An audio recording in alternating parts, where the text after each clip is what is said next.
Yep, I'm glad you did. Thank you. I ought to be able to remember something as simple as pushing a button. So a lot of people don't do what we want them to do because they don't know what they're supposed to do. They think their way is better. They don't understand your way. They don't have the tools to do it. They don't have the materials that they need. All of those things make us upset as bosses, but all of them are our fault, not theirs. They're our fault. We don't line out what it is that we need to have done. And so I want to go through the first 2 pages of this handout line by line, and I want to talk to you about the psychology of how do we establish performance expectations. If you are a manager, a supervisor, or an owner of a company, establishing performance expectations is really one of the most important things that you have to do in terms of leveraging the people that work for you and that work on your team. What happens is that that actual performance, if we don't do this, the expectations keep going up and up and up, and somebody's been there, and their output stays flat or worse, it drops, and so we have a lot of frustration, a lot of problems. And so I'm going to spend a little bit of time talking about one way to establish performance expectations if you are in a spot where that's important for you to do. If you are an employee and have a boss, and your boss has never established performance expectations with you, then here's a chance. Sit down with the boss if you wanted to and say, hey, I just had a class in the strategic management program I'm taking, and we went through 6 points of how to establish performance expectations, and I got an assignment to test that out, so I could, to keep it safe, could I test it out with you? And sit your boss down and go through performance expectations with your boss. If you've not been given performance expectations, not a bad idea to do. You will have a better view. Most of us want to do what the boss wants us to do. We want to do a good job. We want to do the right thing. And if they never communicate to us what they want, we're guessing all the time. And the guessing game is problematic because we don't guess right all the time. And that frustrates everybody when that happens. So we're going to go through 6 steps. That is one method that I have taught for a while and have implemented and used for a longer while than that. This is a method that works on how to establish performance expectations. And the slide show titled a couple of slides ago says establishing performance expectations and taking corrective action. Taking corrective action is whacking people when they don't do what you want them to do, right? Firing them if necessary. Taking corrective action. So taking corrective action is one of our worst jobs. It's very, I hate having to do that. It's a kind of a no-win feel in taking corrective action. If we do a great job of establishing performance expectations, the taking corrective action side gets very easy. And so it's worth doing just from that perspective alone. So let's go through the 6. I'm going to kind of randomly have you read along with me or read for us each one, and we talk about it. Number 1 on page 1 of your handout, I guess it is, says what? Let's start in the back with Jay. Describe the job in terms of its major outcomes and how it fits into the larger picture. Lots of times when we have people show up on the job site, we don't do this. We say, I need you to see this machine. I need you to push that green button. When it stops, push the green button again. When it stops, push the green button again. And that's what they're doing. They have no idea, really, unless they've done some Google work. They don't know what the company even does at that point. They don't know how that job fits in the big picture. And they don't know because you haven't explained it. You don't know what the major outcomes are as the employee. What is important? Let's suppose that in our company, we're all in a company together, and we have a network, and we have a phone system on the network, VoIP system, and we've got a switchboard operator that answers the phones. Some companies do that. Some companies don't these days, but some companies do that. And so we're hiring for that position. We're hiring for the position of answering the phone when it rings for the whole company. And we got more employees than just us. We got, the production floor out there. We got salespeople in the field, and we've got, we're a regular ongoing company, and we've got a switchboard position, we'll call it, that we want to hire for. So, step 1 says, I describe the job in terms of its major outcomes and how it fits into the larger picture. It's a pretty simple frontline job, right? It's probably one of the lowest paid jobs in the company. You're just answering the phone. But what are the major outcomes of answering the phone? Communication. Say that again? Communication. Yeah, communication is an outcome, for sure. What's important to that job? Gotta be friendly. Okay, one of the outcomes is this is the only glimpse that whoever's calling in has at the moment of our company. And, if you answer the phone and you're a jerk, do we transmit that? Yeah, that comes across on the phone a lot of times. So a good attitude, a pleasant voice, a welcoming voice. In fact, I might say to that person, this job is answering the phone, and one of the major outcomes is, here are the people that are calling us. Customers? How do we want customers to feel? We want customers to be glad they're doing business with us. We want customers to like us. And the front line is whoever answers that phone. It starts to set the stage of whether the customer likes us or not. Employees' families call in. In these days of cell phones, a lot of those aren't routed through switchboard these days, but a lot of employees' families do call into the company from time to time. And so, how do we want them to feel? They're our inner circle, right? We want the family of our employees to feel like they're important because they're giving their lives to our company, So we would have that conversation. Another major outcome. What else has to happen when that person answers the phone? You have to direct the call to the right person. I want the phone directed to I don't want to play jump, hopscotch, and go all over the company, or I don't know who they should talk to. I'm just going to patch them through to somebody and hope. We've called that company before, right? Call TDS or call call Verizon, see what happens. If you got a hard question, it's going to take a while to find somebody that can really help you or really cares. And I'm not dissing on those two companies. Yeah, probably. They aren't doing it well, right? We pay them a bunch of money every month, and they don't care when we call, when we got a problem, when we need something, the service is bad, or we need something fixed. They ought to treat us like a customer. So one of the outcomes is that when they call in, I want a pleasant voice.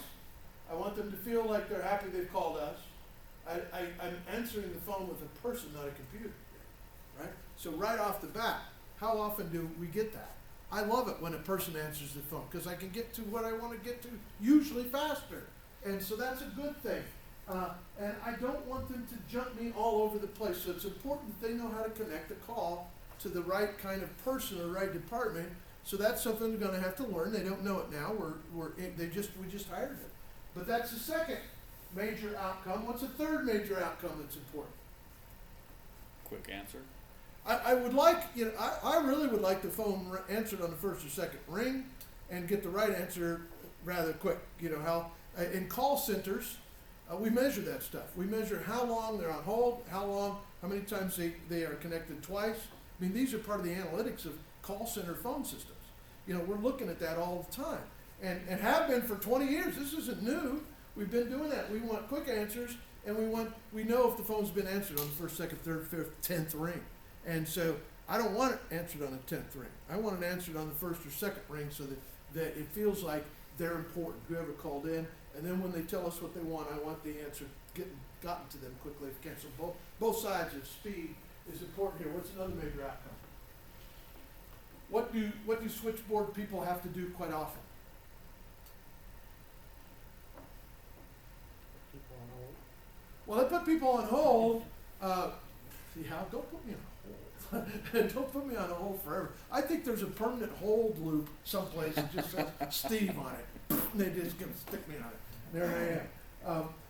What I was going for is, often the switchboard is going to need to take a message.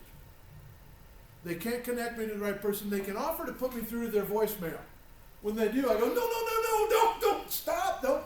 Because voicemail is often the last thing checked. I don't know when you last checked your voicemail, but many people don't check voicemail, hardly ever. It jumps to their cell phone sometimes, but they don't check voicemail on their cell phone either. You gotta send a text, or something else. A voicemail system in a lot of people's business cycles today is pretty much like a file folder that's just permanently shut in the drawer. And if you don't catch them, you're not gonna get call back. And so a voicemail is not what I want, especially if I just had somebody on the phone there. I don't need to talk to that one person that they were connecting me to they went fishing in Alaska, and they're not gonna be back for 2 weeks, and they're not gonna get my message. My problem's gonna be over by the time they get back and get to me. I want that problem solved. So I need the person to somehow find out, take a message. If they take it, it needs to be accurate, if they do take a message. And by the way, I would rather the front desk here at Dixie Tech take a message for me than to send it off to my desk, which they just moved my desk a couple months ago and I didn't know it.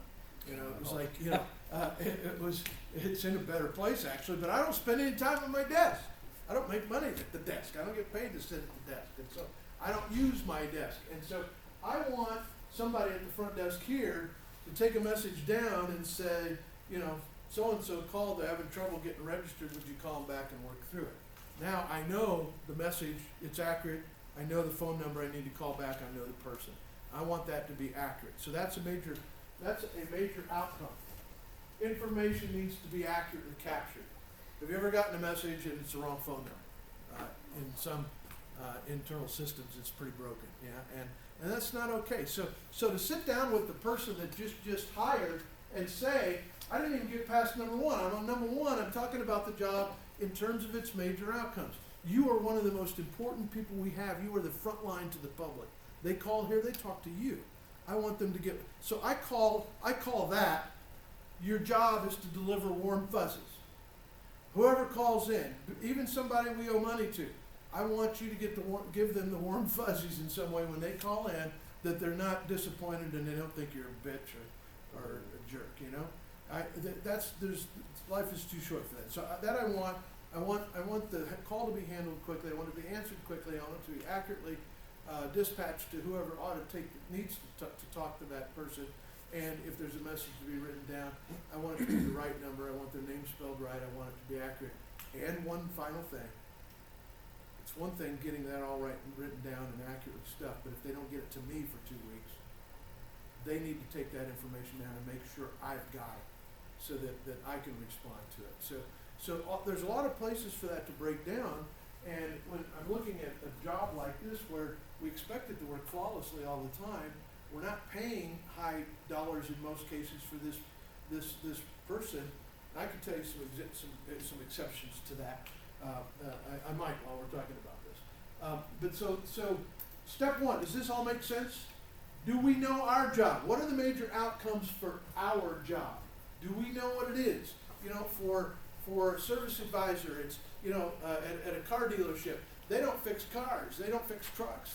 Their job, the tech's jobs are to fix it. Their job is to fix the customer. That's what their connection is with the customer. Do we know what the major outcome is of our job? And have we had it very specifically told to us? Or is it possible that our boss or other people in the company think our job is one thing and we think it's another thing? Have we got a little disconnect there? I didn't realize it was important for me to get the message to you quickly. I just put it here, I mean, it should be obvious, but it's not obvious to anybody if we don't have very, very distinct discussion. So that's on step one. We want to do that. Step two, Eric. Agree on measurable performance criteria. All right. So this one is dicey. what's one of the operable words on that? Measurable. Yeah, okay, that's one. Agree. Agree is the big one for me right away. Hold on, I hired them. Why do I have to agree with them on what the measurable performance criteria is? Well, in my travels, if we don't have an agreement on what it is, they're not gonna do it. And I've got a dicey thing when I fire them for wrongful termination. They never agreed that that's what they're gonna do in the first place. Now, you would think that in any world that you're the boss, what you say goes. In our court system, that's not really true. If we don't have agreement with an employee on what they're doing, we have a difficult time in some cases to not get in trouble if we have to part ways. So the agreement, from a legal point of view, is necessary, but that's not even what I had it down there for to start with. When I first learned these principles, it wasn't about the legal aspect of that at all. It was about the human aspect. Somebody I'm talking with, somebody that I'm hiring, somebody that is doing stuff for our company, we need to have an agreement between me and them as to what they're doing. You know, they need to, and if they can't agree with me, then I'm not gonna get it done, and we need more discussion, right? They may have a good reason why they can't agree with me that that's a doable thing. I had this very discussion with 3 of the companies in town, and it was interesting, it was an identical discussion with all 3 companies on delivering concrete. 3 of the companies that deliver concrete in this town, you know their names. At different points in time, I was working with those companies about this, and there's something with a concrete mixer driver that in Hurricane and St. George marketplaces, ballpark, they need to make about 8 deliveries a day. That's kind of what it comes down to in summer sessions when the days are longer. They deliver concrete from wee hours in the morning till batch plant closes down at the end of the day because they're out of customers or they're out of people willing to smooth it out, or they're out of time, daylight time, whatever it is. That's about what they get. And so a measurable performance criteria is you need to make 8 runs a day. And is that, do you understand that? And at first, they're gonna push back and say, well, it's not my control, I just do what dispatch tells me to do. You know, they load me up, they point me in a direction, I enter the GPS, and away I go, and if they're ready, we deliver concrete. If they're not ready yet, we make a judgment call whether I wait for them to finish up with what they need to do to pour, or whether we bail and leave and come back another day for them. And so I'm not in control of any of that, so how can that be my measurable performance criteria? That's the discussion. It's a viable discussion on the part of a driver. And as a part of a boss, it's a viable discussion to talk about. And say, look, we are trying to do that. It's important to us. And I'll talk to you later when we're talking about taking correct action. I'll just use that example since we had it on the table. But whatever the job is, I need to know what's being measured. I had an example in my own career one time. We didn't used to have PowerPoints quite like this. I was working for a company that you would know the name of. I had the Midwest part of the United States as my region. My office was in Wayne, New Jersey, and I live in Chicago, but our corporate offices were in Wayne, New Jersey. And one time I was back at the corporate office, and I was walking down the hall. Vice President, my boss's office is here, and outside his office is another office, which is his secretary. We call them administrative assistants now, but it was his secretary at that time. And she was making posters. She had big, you know, it was a craft project she had going. She's making posters with names on them and charts, we can make bar charts pretty easy now with Excel. Back in the day, they made them like this for board meetings. She's making this chart for board meeting. I see my name on it, and the numbers associated with the word, it sucked. And I stopped. I went in her eye. What is that? You know, because my region was the top performing region, and that didn't look like it. I go, what is that? And she said, that is we track the correspondence with your customers under contract. That's the amount of letters that you're part of the United States is written to our customers that are under contract. It was a low number, you know, and I'm going, well, I tell my people not to write a letter. I tell them to go see them, go talk to them. Let's write a letter, you know, go see them, go talk to them. And what had happened was, and that affected my bonus, by the way. What had happened was nobody had agreed with me on the measurable performance criteria. The number of letters that my team was writing to our customers was being measured. I just said, are you kidding me? When I started realizing the gravity of that. And Miles was the name of the vice president, and I bypassed my boss and I went into Miles' office. And we had a discussion. And I said, I never agreed on that. You're measuring the number of letters that I write. I tell my guys not to write a letter. If we've got an issue, go talk. And I believe that that's a better way to do it. And he said, I'm the vice president. I measure how many letters you write. And that's the way it's going to be. Okay? Give me a minute. This is the first I've known about it. Can we have a conversation? I think it's better to go talk to a customer. And he said, all right, it really might be, but we have no legal trail of when you talk to them or what you said. And these are contract-related pieces of information. And we need a written legal trail that proves that we notified customers, that we talked to customers, that we told them things. They had assets for us, like a hospital, the tanks that are in a hospital for oxygen. You know, they had assets of ours, customers did. And so there was reason. When he said that, I backed down on a young kid. He's a seasoned vice president of a company that was successful. So is my boss's boss right? Yeah, I couldn't argue with what he said, but I hadn't agreed on it. So because I hadn't agreed on it, I didn't do it. So the company was really left in a vulnerable spot because nobody told Steve what the measurable performance criteria was. Turned out it wasn't costly for us in that, but that's only by accident. This is not a good way to run a business. It's better to agree, to have the conversation and explain why if it's needed to. Because I'd have said, no, I don't agree with that. And in the end, the boss is the boss, and you don't have to agree. They tell you what to do, right? You are the boss. You can tell people they don't have to agree with you, but I promise you, you're going to get better results if they do agree with you. If we explain till they understand to the point where we're in agreement, and we're in agreement, we're powerful. When we're discord, we're weak as a company, right? And so agree on what criteria it is and how you're going to measure it. I've had a boss in this town, not my boss, but a company I was helping in this town, had a influential, happened to be female in the company, who was very competent at her job, and she was 100% in a bad mood all the time. So people didn't like her, but she was capable of getting her job done.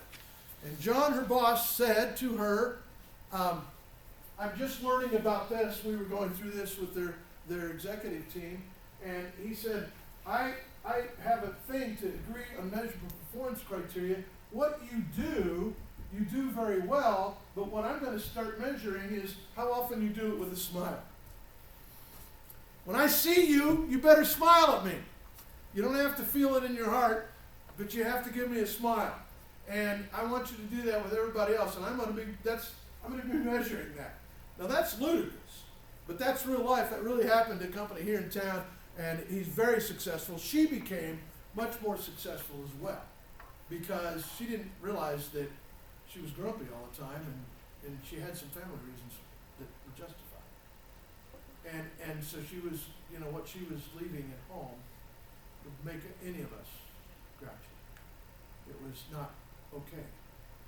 And when that doesn't mean that we can't perform still. That means that we have to act if we have to do that, if we have a personal tug of war going on in the company between what the company needs and what our personal lives are doing. And in this case, the measurement was a smile. That's very That's very subjective. I like objective measurements better. But I'm okay with them if everybody understands what they are. And in that particular case, the company benefited greatly by that as being a measurable performance criteria for her.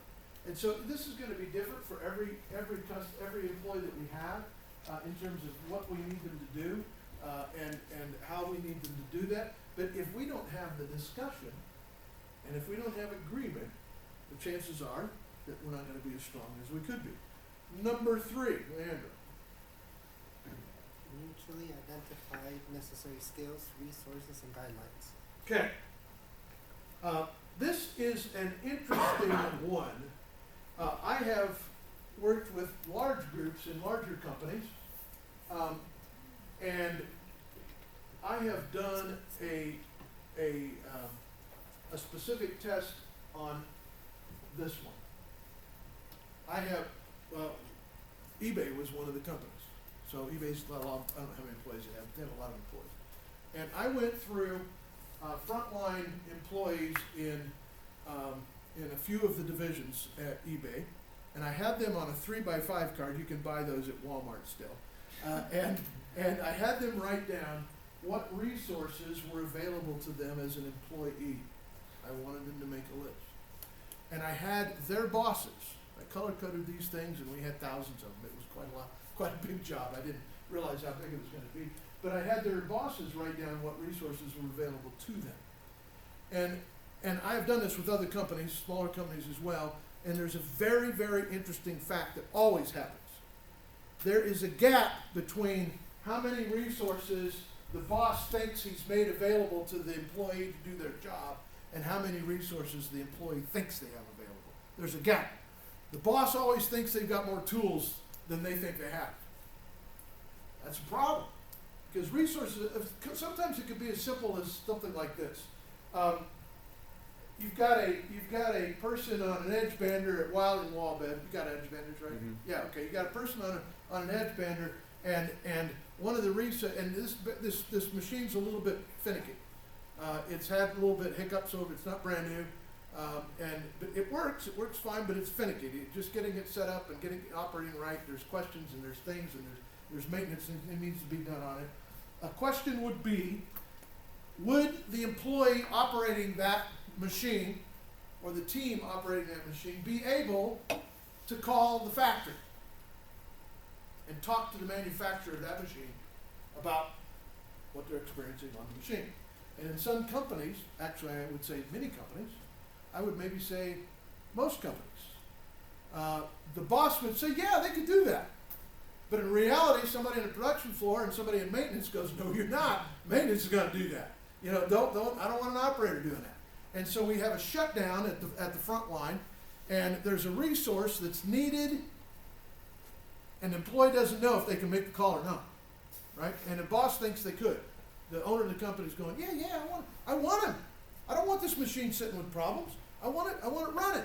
Well, they don't realize all of the complications in between, so they think a resource is being made available to people that is either really not, or the people don't know that it's available to them. That's a problem.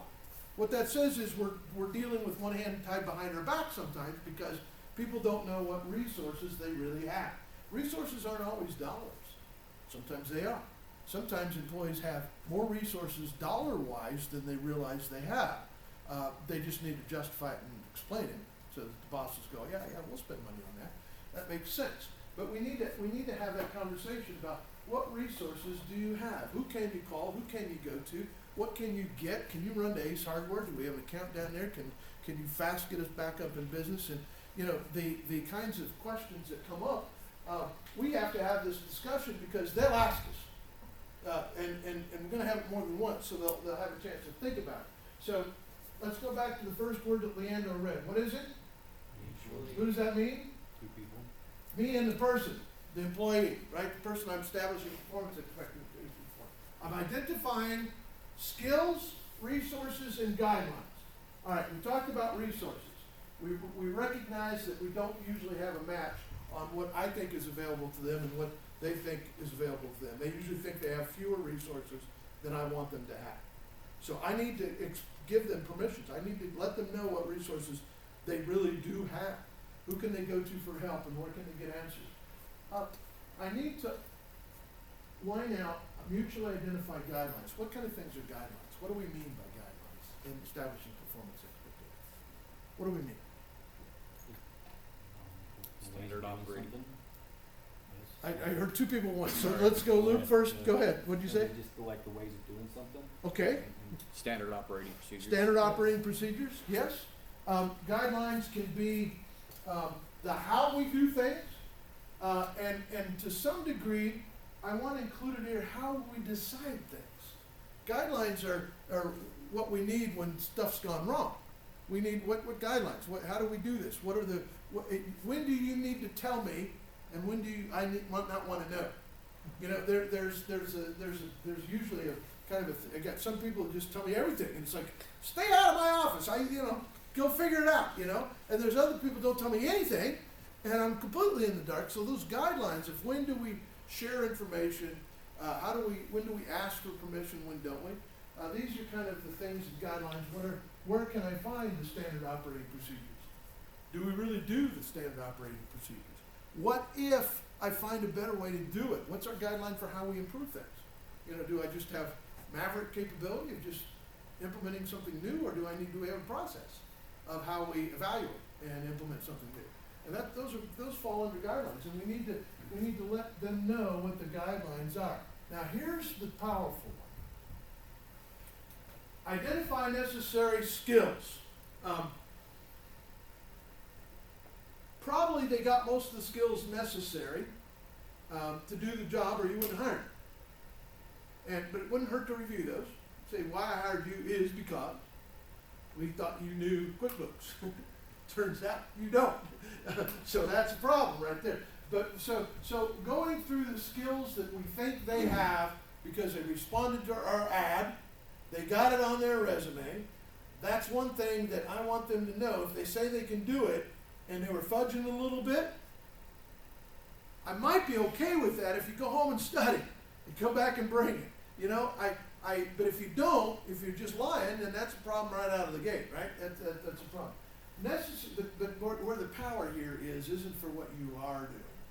What the power here is, what do I want you to learn next? So when we talk about necessary skills, it's not to do your job today. It's what do I want you to do that will set you up to learn to do the next job out there. And this is an extremely powerful thing. Let me talk a minute more about that. It's illegal for us to make a promise to an employee and not keep it. That's not okay. If I say you work here 6 months and we will give you a raise, we have to do that. That is a contract. And it's considered by labor laws, sometimes there are something called implied contracts. They are enforceable just as much as actual stated or signed contracts are, and so we have to be careful about that. So implied contracts we have to avoid because things change and then things are out of our control, and we may have had every intention, but we're not able to deliver that. Now that person has a lawsuit that they can bring against us, and they will win. So we don't want to get ourselves in that situation. But I want people to know that there's a future. And in fact, Jack Zinger, who we will hear more from on a number of occasions, but Jack Zinger's consulting firm identified one of the 5 principles of leadership that they will talk about. I'll just talk about one of them today. Is a leader is able to create a compelling future. So a leader is able to make you want to be there, and that there's a future there. Now, a leader can't promise you a future without violating potential labor contracts, right? But by letting, they can send the message in other ways. There's a future for us. There's a future for this company. We are going somewhere. I want you on board. I want you on a team. We all have to earn our keep.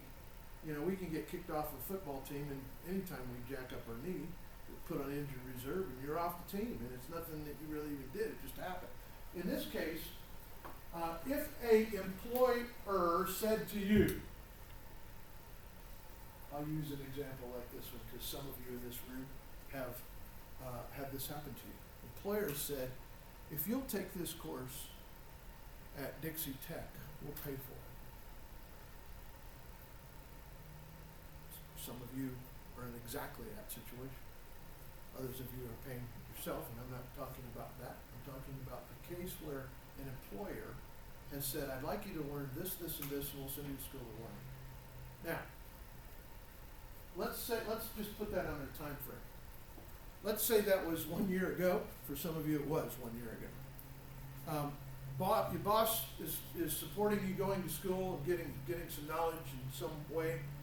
You're applying it back at work. They're paying for it, or even if they're not paying for it, they're supporting you to do it.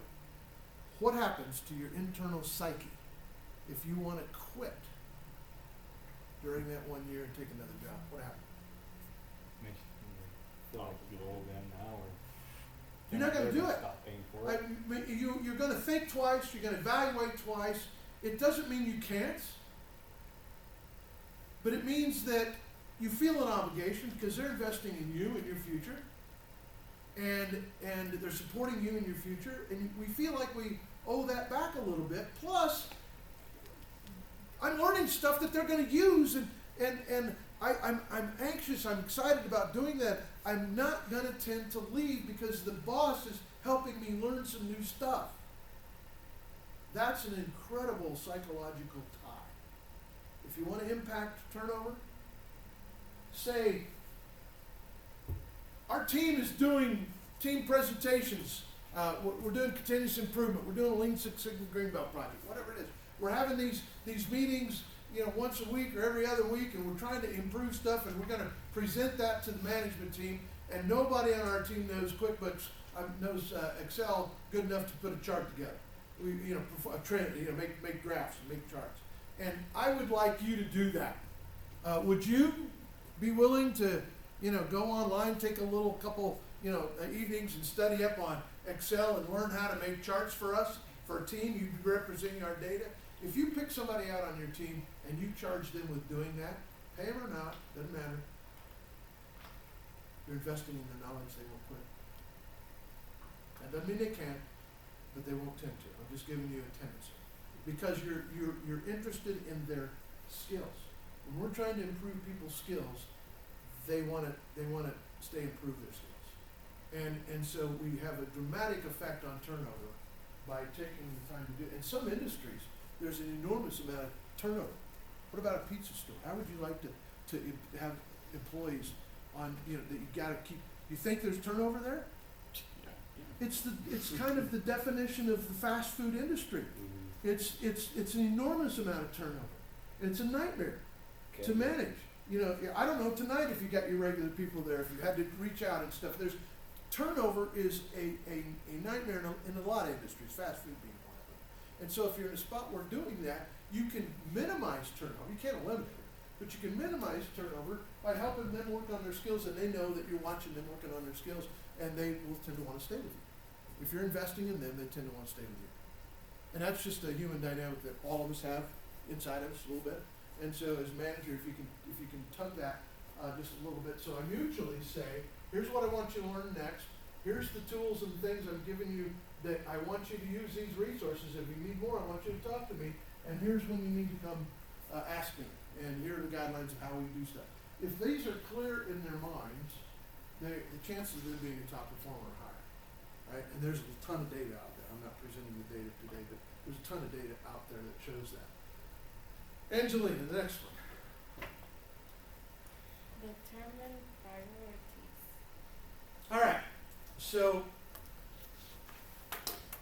I've got a little black book, and I've got a list of my priorities on it for Monday, May the 9th. Now, that wasn't so long ago. I got 2 things checked off on that priority list so far. All right? How am I doing?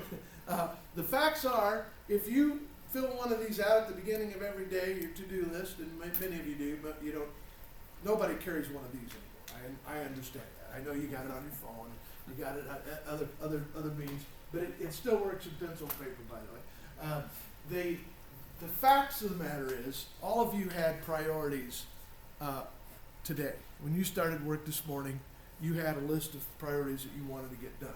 Now, here's a couple of things about those priorities. First of all, you came to school. Did anybody clear all of their priorities that they had on their list for today? Seriously, serious question. Did anybody get done with everything they had on their want to do list? One person, two people, right on. Okay, we're rolling. That the rest of us had great intentions. We will roll those priorities over to tomorrow, and maybe we'll get them done tomorrow. But the fact is, this is an uphill battle for all of us, and I'm pleased that two of you, out of the 12 of us or 15 of us that are in the room, were able to get the priorities done. The rest of us didn't. And what's worse about that, at the end of the day, if I had 10 things and I got 8 of them done and I'm pushing 2 over to tomorrow, did I do the same 8 that my boss would have wanted me to have done? Or one of those that I pushed over tomorrow, is that one of them that he wishes I or she wishes I did today? And we don't know unless we have this conversation that lets the people know that it worked for me, how I figure priorities. So I know that they're going to work on priorities, but if I don't tell them what my priorities are, they're going to work on their priorities. Now, if they work on their priorities, usually we do the easiest and the funnest stuff, right? That's how we work it out. So we save the hard and the not fun stuff for tomorrow and the next day and the next day and the next day. And if I analyze the ones that didn't get checked off here, there's a chance that's what those are. There's a bunch of those things. And since I don't have a boss like the same way, I've got to be accountable to myself. And you've got a lot of stuff that's the case too. You have to be accountable to yourself. And so how you do priorities is going to make or break your career, really. And so with the new employee, I want them to understand that I'm going to always try to give them more than they can get done in a day, but I'm going to tell them of the stuff that I give them, these are the ones that are top priority and how they will know what my priorities are. And that only comes from discussions, right? And usually it's more than one discussion. Usually it's a series that happens at that point. But I try to let the new employee understand my priority system so that when they are sorting out what they do and what they don't do in a given day, that they do the stuff that we thought were priority. And I'll be happier with them if they do that. And they will know I'm happier with them, and therefore they will be more happy on their job because they know they're doing stuff that I needed them to do, and they're making choices the way I wanted them to make choices. The last one, no, it's not the last one, we got 5. What is it, Brenda? Review and check for understanding and commitment. Okay, so we've really just done these first few things, and at this point, we are saying, okay, are we on the same page? Here's the major outcomes. Here's how I'm going to measure your performance. Here's what skills I want you to work on next. Here's the tools you have and the way to do stuff. Here's how we work priorities. If it's customer related, that's number 1. If it's engineering related, that's number 2. If it's regulatory related, we do it if we can. That's the kind of questions that come up when we review and check for understanding, because they'll ask me that. I go, oh crap, I forgot to say, well, of course, it's regulatory, that's top priority altogether, because the FDA can shut us down, or whatever. So with that discussion of what we talked about, this gives them to ask us the what if questions. And there usually are what if questions, because it's clear in our mind, it's not clear in their mind. And so we don't usually do a good data dump on the first time through. We leave things out, or we forget things, or we didn't even think of something. And they will ask of what we meant about this. Because what we're doing is we're creating a recipe for success for them. So this is important to them. And they are listening. And they are trying to understand what it is that we are going to rate them on in terms of performance, and how they are going to know whether they're doing a good job, and how they're going to know whether we think they're doing a good job. This is a fair conversation to have with a human being, isn't it? That's no surprises this way. It's fair.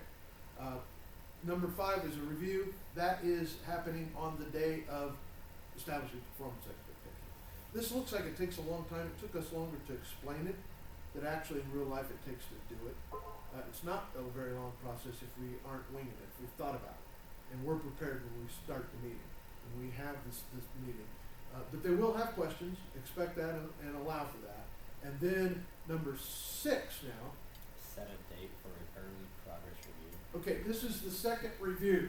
But why we set a date to do a second review of this is because they went home and talked to their wife, and their wife asked a question, well, what about so-and-so, or what about this, or what about that? And so we thought of some more. And so between here and here, we've got some more questions.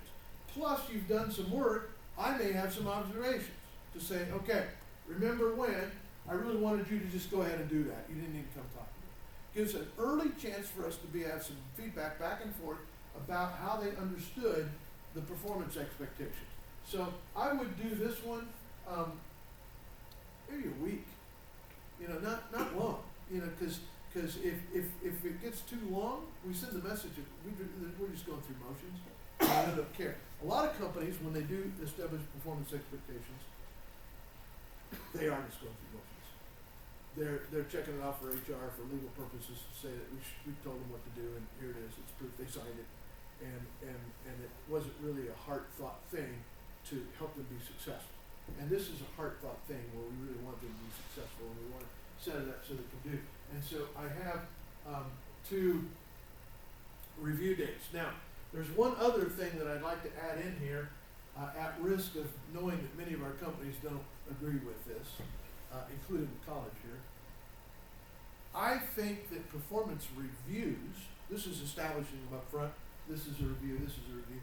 I think performance reviews are very problematic in our workplace. We have one here at the college every year. It's May, it comes up in May, we're gonna have performance reviews. And and business law says we need to periodically let employees know how they are doing. And letting them know how they're doing as compared to this. This is where we told them what we wanted them to do. We told them what we were gonna measure, and so reviewing them against this. What I like to do, and if you have the power to do this, I always try to decouple performance reviews and money. Because performance reviews are often linked to whether you get a raise or not. And that's a flaw for the company, that's fatal. I want to have performance reviews going on an ongoing basis enough. I want to know all the time whether I'm doing what my boss wants me to do. I want to know how we're doing. I want to know that they love me. I want to know that I did this and it ticked them off. I want to know whatever it is about my performance. I don't want to wait a year and find out, guess what? Turned out I've been wearing white shirts and they hate white shirts. And so, I don't want that. I want it to be often enough that it's a real conversation and exchange of information. I do want to have money reviews too, but I separate them. And when there's a money review, maybe that ought to be every 6 months. Maybe that ought to be every year. Maybe that ought to be at the completion of milestones. Like, for example, you graduate from this class. I might want to say, you graduate with this, and we're gonna talk about your money. And so that's fair, right? And it's an expectation that said, so money conversations, I think, should be called money conversations, not performance. Performance is separated from money. There's times when they might impact each other. If your performance sucks, you might not be getting a raise, kind of thing. And so they might impact each other. But I like to set it so that when I tell someone something that they need to work on, they don't think that it's going to affect their money. It's something I want them to work on. Or when I congratulate them and say, hey, that's a great job. I love the way you took that project. You took the initiative, you made it happen.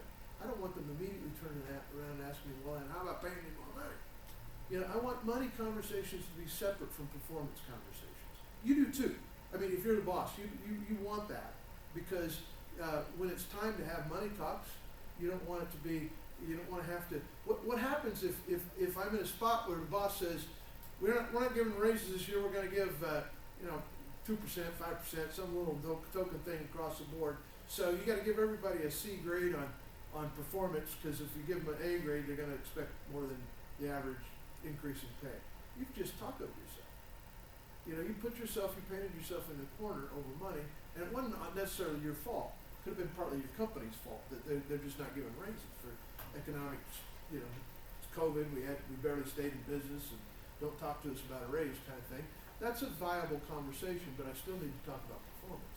And if you're doing an awesome job, I think you ought to know that.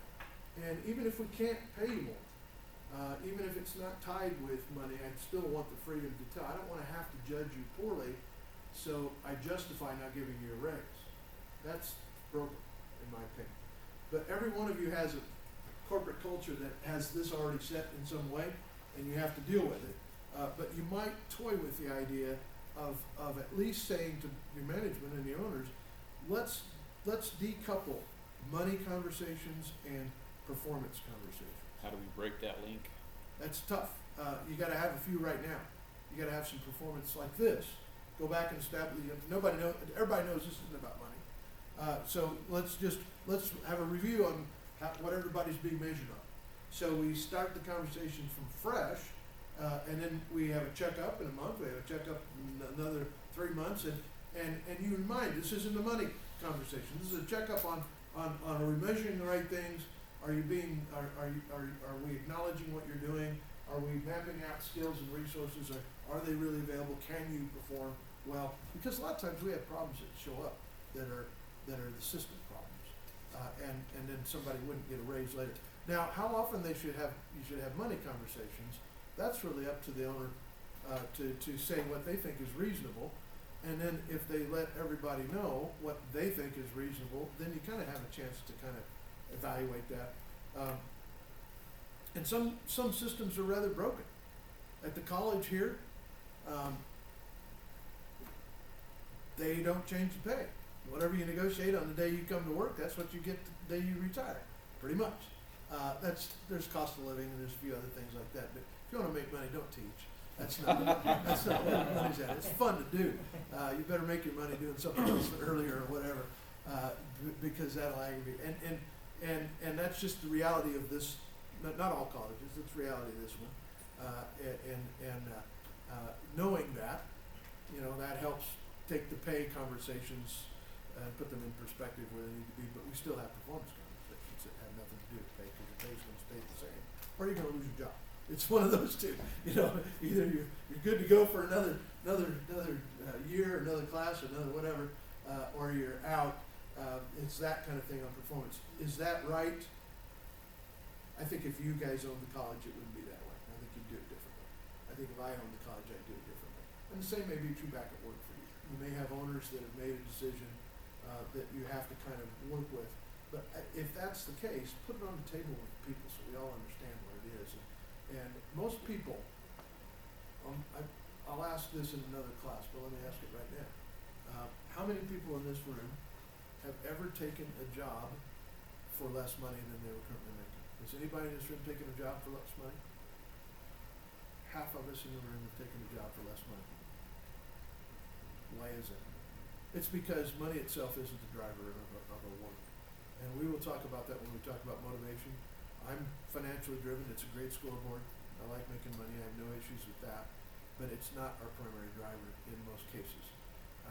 We have to take money. We have to pay enough to take money off the table as being a motivator to leave. And in some places, some companies haven't done that. And so underpaying is a motivation to leave. The state of Utah hasn't figured that out yet. And southern Utah is the worst of the state of Utah in terms of depressed pay scale. We've got aerospace machinists that in Seattle make 3 times what they make here. And fuel's only a little bit more expensive. Housing's the same. And so, but you gotta go to Seattle if you want that. If you're here and you're an aircraft machinist, expect to be paid a lot less than you would make in Seattle. I'm not saying that's okay. I'm just saying that's what it is. And it's been worse. We're on an upward trend here. Everybody, the local good old boys, many of you don't remember this, but we used to be a city with no department. We didn't have Walmart. Kmart was barely, and Target came into town, and Target was going to pay $9 an hour. And the fathers of the community just had a hissing fit at what they were doing, just raising the pay to $9 an hour. And at that time, it was $1 an hour more than anybody else was paying. And our fathers, our forefathers, our are the pillars of the community, didn't want that to happen. They wanted to keep pay suppressed in St. George. That was real. I was in on some of those conversations. It was pretty amazing. And it's still broken. We still don't pay as much as people make in Salt Lake doing the same job, and elsewhere outside of this area. I'm not here to address that. I'm simply to remind us that pay is important, but it's not the primary driver. I would rather be on a team that was rocking it, and we see people that do that with no pay. Go to the hospital, look at how many volunteers are at the hospital, they're working for nothing, because they're in gift mode, and that's not what their motivation is. I went down a rabbit hole, apologize that. Questions about establishing performance expectations. Does that stuff kind of make sense? Here's what I want. If you do not have performance expectations in your job, if nobody ever had these conversations with you for what you're doing now, this class is a perfect excuse for you to take this sheet of paper to your boss and say, hey, I want to start doing this with the people that work on my team. Could you and I do this? This is for a practice run. And then all I can do is say no. You can just say it's sort of a homework assignment. And it's not officially a homework assignment, but it's a good excuse. If you haven't had the conversation with your boss and you'd like to, take that sheet and say, how would we do this for my job? And you might learn something about what your boss is thinking about their priorities and what they're thinking about how they measure what it is that you're doing. So that's establishing performance expectations. And now we go to taking corrective action. And I'm going to try to get this done before we take a break, because when we come back from break, I want to do this and send you home with that. So, taking corrective action, I'm going to do this a little bit faster, I hope. We are at Andrew, number 1. There we go. Number 1. Point out the difference between present performance and agreed upon expectations. Okay, so I had the conversation with the employee and establishing performance expectations. And we are doing a graph, and their expectation was 10. And there's 8, and there's 6, and there's 12, and there's 14. I don't know what these are. Units, shippings, dollars. I don't know what they are. But the agreement was 10. And we had the conversation that was the agreed upon performance expectation, right? Because we established performance expectation. We agreed that it was a 10. And number 1 says, point out the difference between present performance and agreed upon expectation. So I would draw a graph like this, and I would say, here we are, the last 4 weeks. There was an 8, there was a 7, there was a 9, and there is a 6. I'm not yelling at anybody. I'm saying we agreed on 10, and here's what it's been the last 4 weeks, and I am pointing out the gap. Okay, this gap between what they agreed on and what it is. All right, next one. Describe specifically the negative impact of employees' performance. Okay, so let's say that this average is 8, and let's say that we are talking to the mixer drivers, and I am going to say, describe specifically the negative impact of the employee's performance. Let's suppose that our target was 10 loads of concrete per day. Okay, I'm making this up. Let's say the target was 10 loads of concrete per day. They're averaging 8, and there's a gap of 2. They're minus 2 loads. All right. So my job is to describe specifically the negative impact. So I go, well, they're short 2 loads. All right, they're short 2 loads per day. How many days in a month that we deliver concrete? 20? Okay. Times 20 equals 40. How many months do we deliver concrete in St. George? 12. All right. Times 12. That is 480 in a year, per year. How many trucks do we have? Sunrock got 100. Sunrock Salt Lake has 400. Let's say 100. Times 100 trucks, that's 48,000 loads missed a year if every truck was at the average you're at. How much is the value of a load? 10 yards of concrete per load at $100 a yard, it's $1,000, right?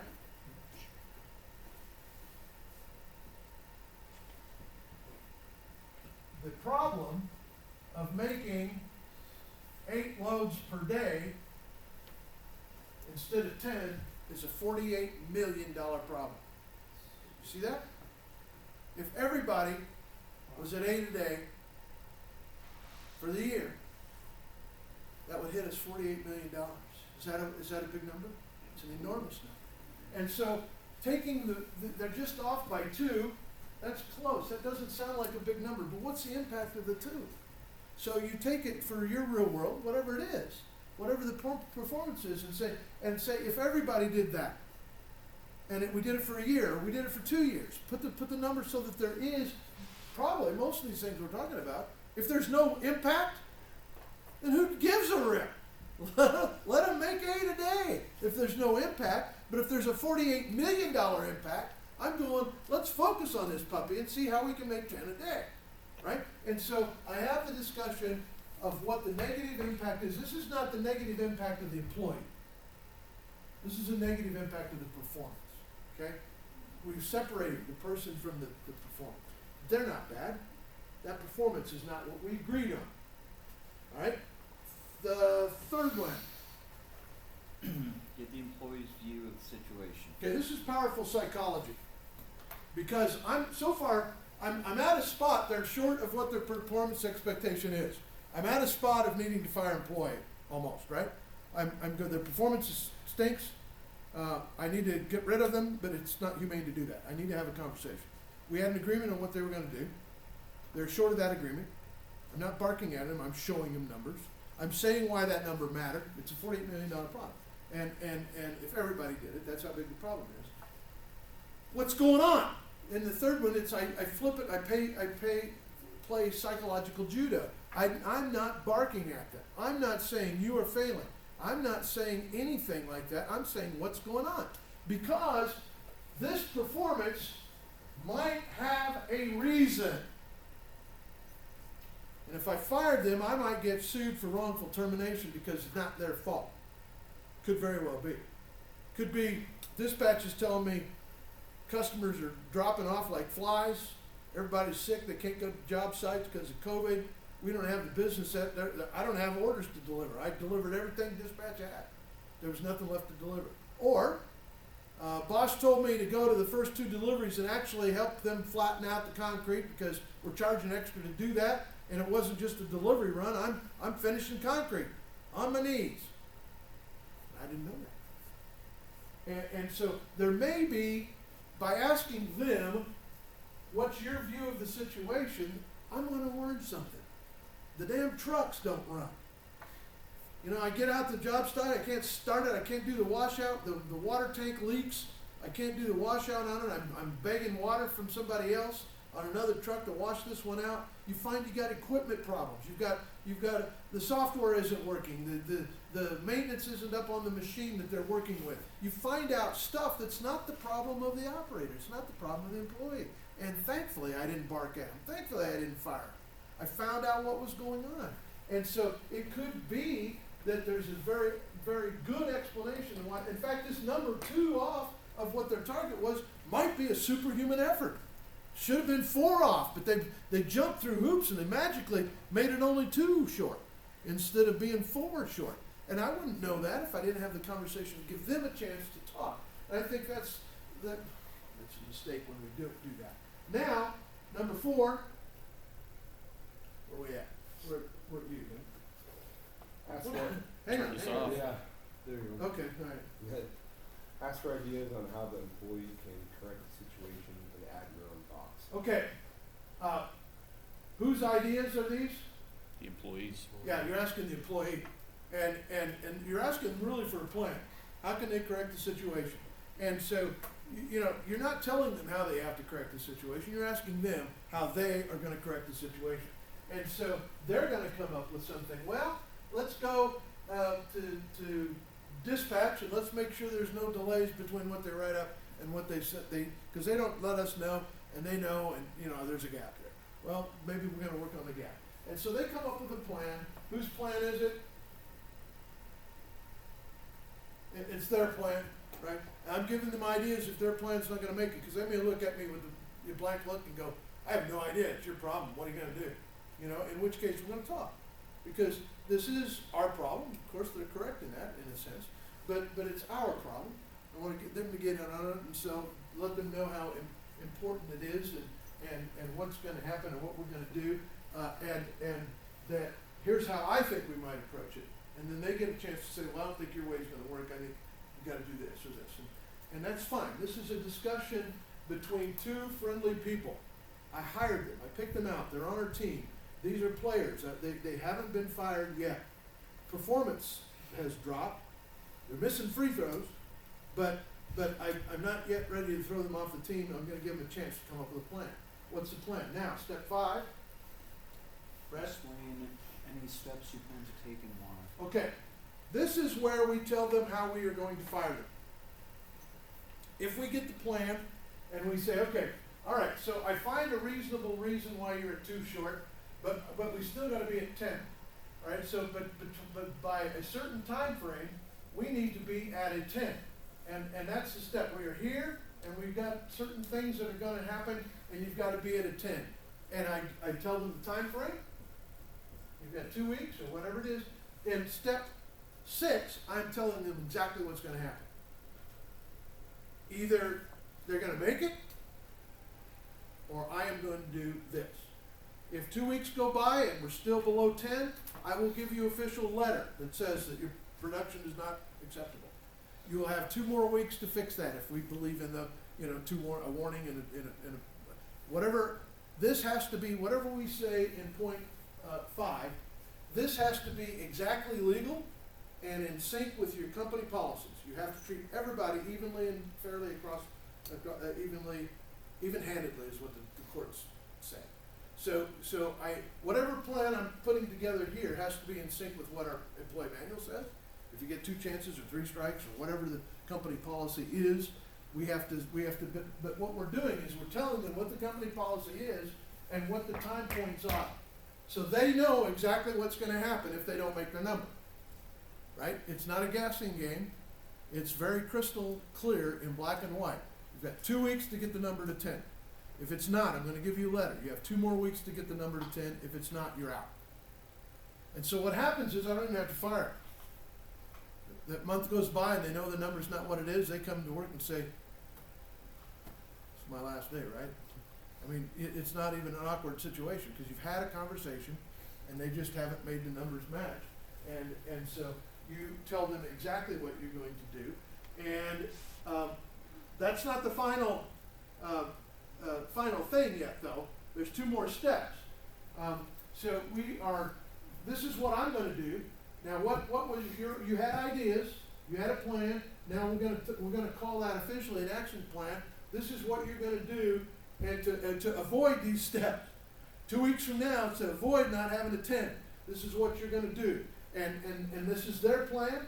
I tell them what day it is. I'm going to look at how they're doing. And the last one is another powerful human psychology thing. We're with you, Lee. Express confidence that the employee can and will correct the situation.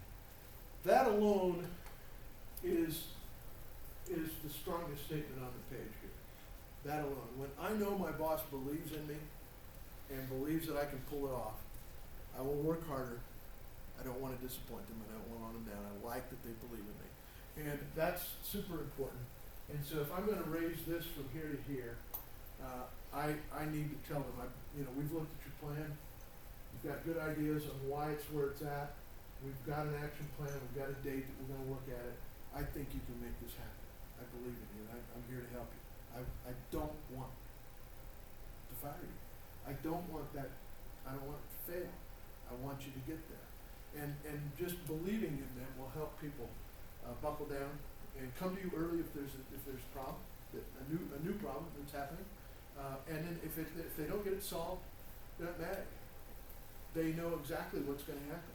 You told them what's gonna happen. You mapped it right out. You said this is what we're gonna do. And that's what's gonna happen. Now let's look just for a second before we go on break. We're almost ready for break. Let's look, for example, what happens if we don't do that. If we've got performance like this and we're targeting a 10 and they're at an 8 and they've done stuff and it's up and down, but they're at an 8 and then I don't know how to fix it. And so nothing's happening to them at the 8, they're short of the 10. So is that normally gonna fix itself or is it gonna get worse? It's gonna get worse. Normally is that 8 becomes a 7, the 7 becomes a 6, and pretty soon the 6 is a 5, and we're down here. And somewhere along this slope that's going on, somewhere along there, it hits my boss's radar. Right? When it's up here, it's not hitting my boss's radar yet. But I don't know where my boss's radar is, but let's say it's right there. So right here, this thing has now hit my boss's radar. And so my boss calls me and says, what's going on with this guy? How come his numbers are there? And now I look at it, this is an emergency because the boss shined the light on it, and now the gap is how big? Twice, 3 times what it was. If I'd have gone to the minute there was a gap in their performance, the gap has now gotten big.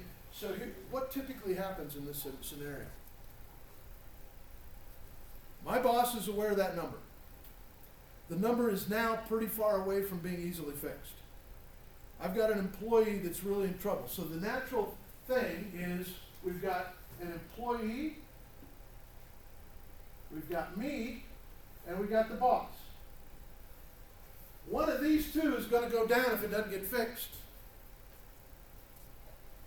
And I'm pretty sure I don't want it to be me. So what I do is I throw this guy completely under the bus. And in some cases, I look at the gap and say, we can't fix that gap. This guy got it's out of whack. And so what I do is I preempt the boss and I fire the guy. And so we got a problem here. I tell my boss, we got a problem here. He's not going to comply. He's not going to fix this thing. And we got to start over. We got to hire somebody new. What that does is that buys my bad management some time. That's ethically and morally wrong. I have no track on how many people have been fired because the boss, the me, is incapable here of fixing this gap. And they let it fester too long instead of setting it right here. The time to have this conversation, if your target is 10 and you're at 8, the time to have that conversation is now. The longer you wait, the worse it will get, and the worse it gets, the more likely somebody's going to get fired that doesn't deserve to get fired. And it's appalling. And I know in my career that people have been fired because of my incapability of fixing that gap. That's wrong. And I'd like not to pass that on. I'd like to fix that. I'd like to make sure that we've got the skills to catch it here. And it's easy to catch if you had a conversation about establishing performance expectations. They know what you expect. They know it's not happening. They don't know how to fix it, so you talk about how to fix it. You come up with a plan. You tell them exactly what you're going to do, and it happens quick and easy, in a sense. They know if they can't meet the criteria, and they fire themselves. Sometimes they don't even come back to work on that last day. They go, my number, I didn't get it turned around. I can't get it turned around, or I don't want it turned around. So they're on the wrong bus. So they just invite themselves off. You don't even have to fire them. They know what was going to happen because you told them what was going to happen. Now, some of you are doing this naturally. I recognize that. I'm not preaching to a whole bunch of people that have never heard of this stuff. Many of you are doing something like this. But if you're not, just think it through and work that into your game plan. Establish performance expectations well, then taking corrective actions becomes fairly easy to do. It's still gut-wrenching when you have to fire somebody if they're not making their numbers and they're not wanting to get it done. We have a lot of times where the numbers are very possible and people just choose to slack. And when they choose to slack, you've got the wrong person on the bus, and they need to be disconnected from your bus, and they need to get fired, and you need to fire them. But by doing it this way, it doesn't tear you apart the same way when you have to fire them. They're firing themselves. They're not performing. They're choosing to not step it up. are choosing not to get on your bus and be enthusiastic about it, which makes it a whole lot easier. Still not easy, but it makes it a lot easier. Questions or comments about that? How'd I do on time?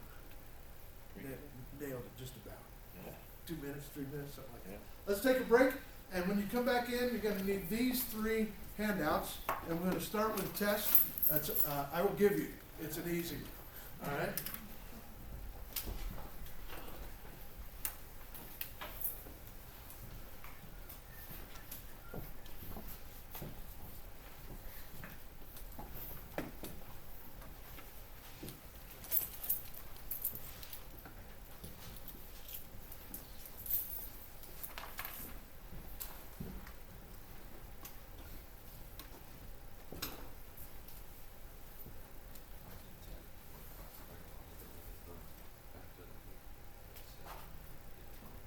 Okay, we'll start this, and what I'll need you to do is, if we don't go through the test minutes, this is personality temperament.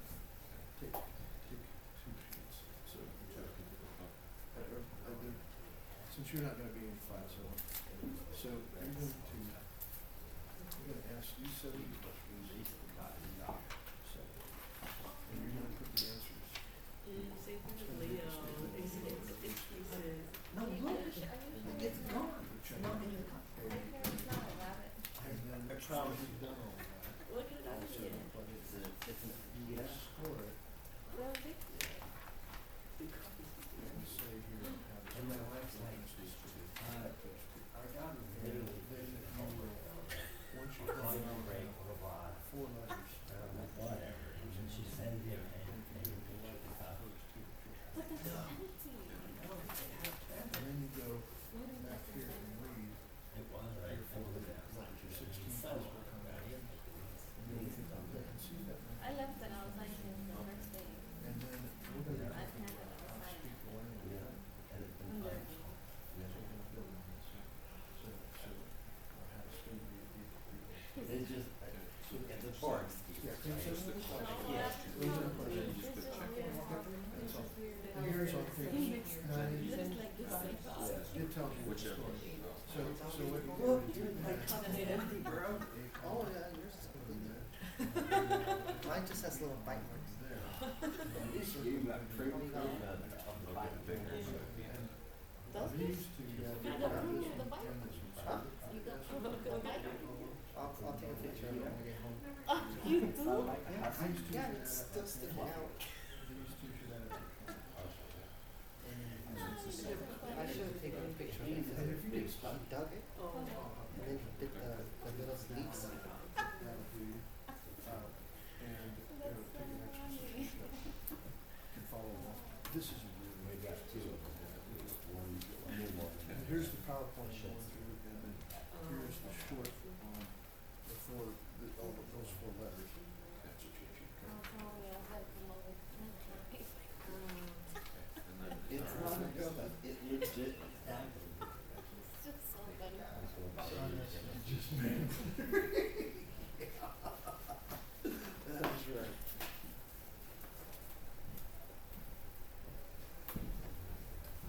Oh, he's so cute.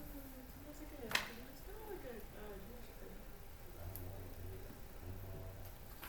oh, you're not a dog person?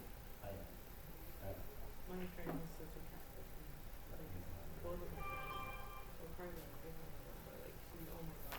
Her and my other friend, seriously, were like facing each other. And they're both saying, arguing who's gonna find me the cat. I'm like, okay, I'm like, I'm not gonna face with a cat. Once I do, you guys can fight over like, who gets me the cat. Cause like, I guess it's just like easier to like, take care of them. That's what they say. Yeah. I remember I watched. My little sister's too, she's really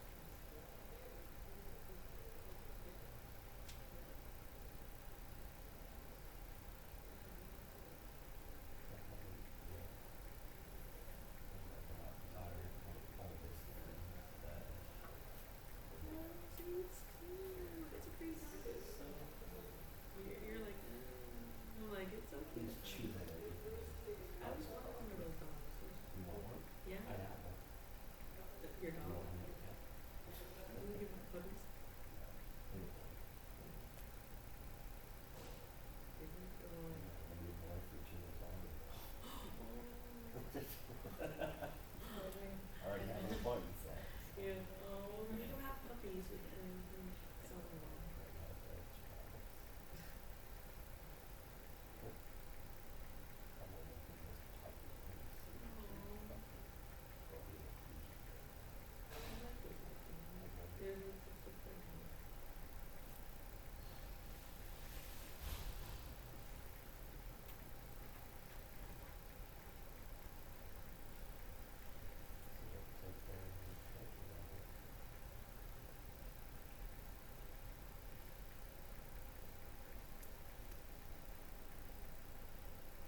gonna hit the ground running and get done in 1 hour if we can possibly do that.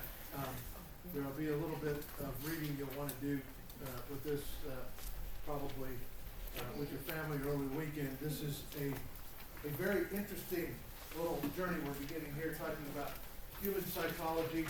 The stuff we are gonna talk about comes out of a couple of books that I have laying up here that, and there's more, we'll talk about that a little bit. True terror is to wake up one morning and discover that your high school class is running the country. I don't know if that's happened to you yet, but it's happened to me, and it's like, wow, we're in trouble. I think that that's kind of true in terms of our leadership. Today we are going to talk about, in this last hour, we're going to talk about something that was first written by the ancient Greek philosophers 3,000 years ago. And that was the belief set that there were 4 basic types of human temperament. We're talking literally in Socrates' time frame and a little bit before that they started publishing on this in the ancient Greek literature. And they gave names for those 4 temperaments. They thought that all people were born with one of these temperaments, and this is a chart of those that stood for thousands of years. This was published in 1958. This chart, the names that they gave were the melancholic, the choleric, the sanguine, and the phlegmatic. Those were the Greek names for those 4 temperament types that were identified by the Greeks. That was our best knowledge for many thousands of years. It's interesting that we still teach a version of this, and that's what we're going to explore a little bit today. There are a variety of instruments that have been written. Some of you have taken these tests. One of them where it identifies 4 temperament types, and you see which type are you. Different magazines have them. This is a book called The Color Code. We have people that are red or blue or yellow or white, or a combination of those temperament types. Taylor Hartman wrote that book. That one is, The Color Code is pretty commonly used as a tool of understanding each other a little bit better. I used to live a couple of doors down from him, and he had a dog about the size of my dog, and we walked our dogs quite often at the similar time when I was not traveling, or he was not traveling, in Dimple Dell up in Salt Lake, if you know that area. And I got to hear his point of view behind what he wrote in The Color Code. So if you want an enjoyable read, this is in paperback form to see whether you're blue, red, or yellow, or white. I probably could tell you, but better for you to discover yourself. And what the meanings of those are interesting, somewhat anecdotal from a human psychology point of view, but still nonetheless interesting. For example, the yellows like to play a lot, and the reds like to be in control. And so they're looking at one facet of human nature and kind of looking at our tendencies there. There is an analysis system that's called the DISC system that looks at 4 factors in human character. It looks at our dominance, our influence, how steady we are, and how conscientious we are, or your moral compass kind of thing. How grounded are you in that? Each of us have a different blend of these, and that kind of makes us act the way we act, and we can give this test to each other, and we have a better understanding and predicting what they're going to do under given circumstances. We have another one called Predictive Index. This one the college uses, Zions Bank uses it, Stephen Wade, Larry Miller use it, Wilson uses this.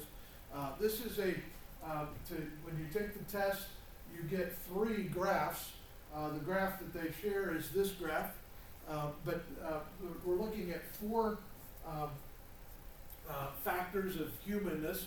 One is how assertive are we, and if we're way, that's the top dot. And if the top dot is off the chart over here, we are type A, go for your throat, kill you, and hope we don't get caught. That's the type A. The B is measuring our interest in people skills, our interactivity with other human beings. If we're way over here, we don't want to talk to anybody ever. If we're way over here, we're talking to other people all the time. And if you're a mechanic at Stephen Wade and you're a high B, that's a problem because you're always talking. You're not getting work done. You know, and so you know, shut up, go back to your bay, and fix a car. You know, that's kind of what you would predict with the person that was a high B. C is your level of patience. If you're impatient, honking at people in front of you at the stoplight, you're off the chart over here on the left side. If this guy's about average in that particular one, but a little high on a C over here, meaning they've got a good level of patience, which means they'd be good at paperwork or things like that by natural strength, just on that one characteristic alone. And then on patience and paperwork, the detail, if they were a high C and a high D, that's a great match for accounting. Zion Bank looks at a bank teller needs to be a people person. They need to be a high B, and they need to be an extremely high D because their drawer has to balance at the end of the day to the penny. And so getting somebody that is both a high B and a high D is kind of rare. And so they'll give people the test to kind of see that's what they're screening for, is people that are high people, because that's how they sell their product, but they're accurate.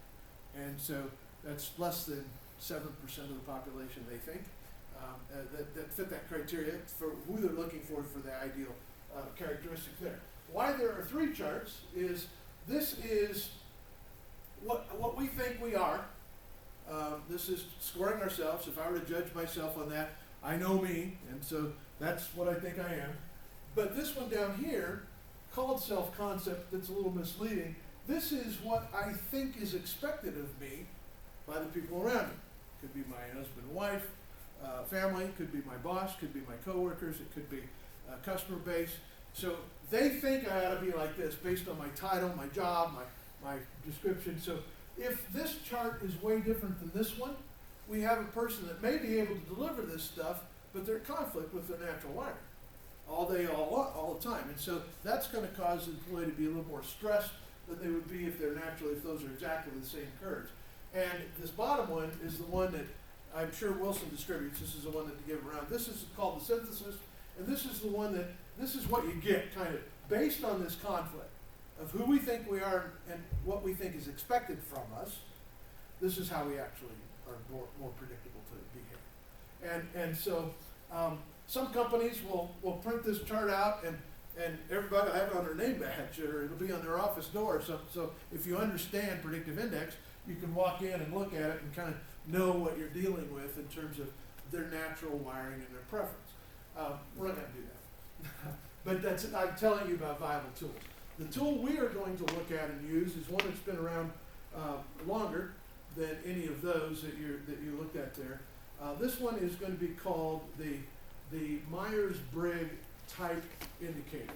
And this is written by Myers and Briggs. You can see they're both dead and have been for 40 years. The daughter, some other daughter, that first started studying Carl Jung, who was a psychologist, wrote a book in 1923.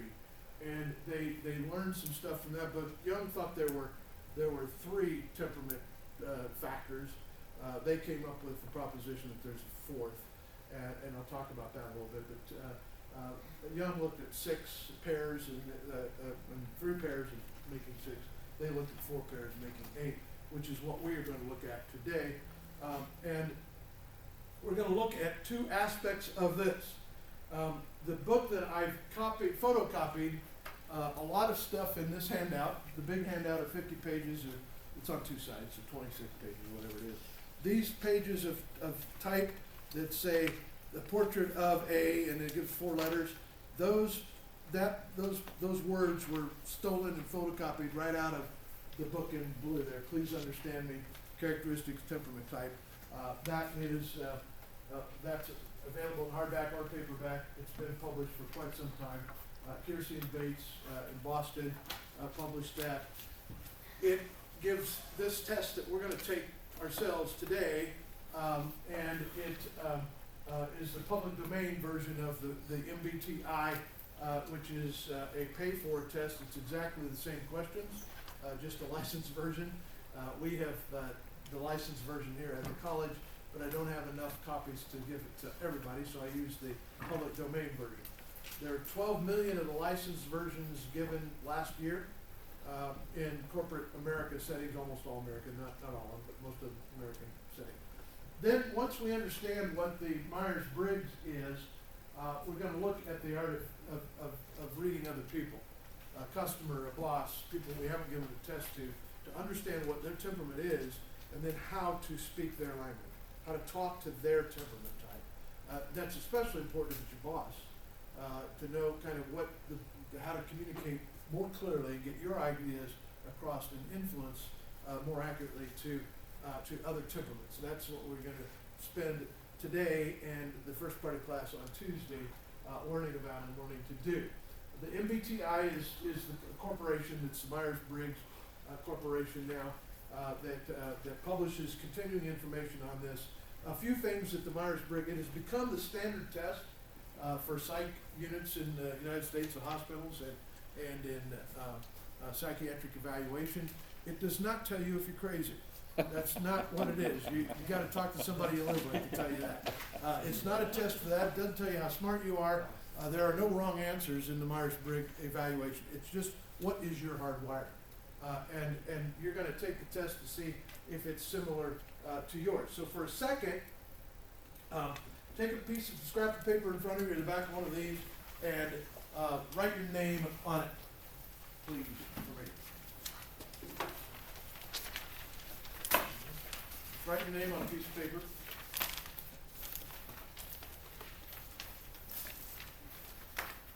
Now, switch hands and write your name with the other hand.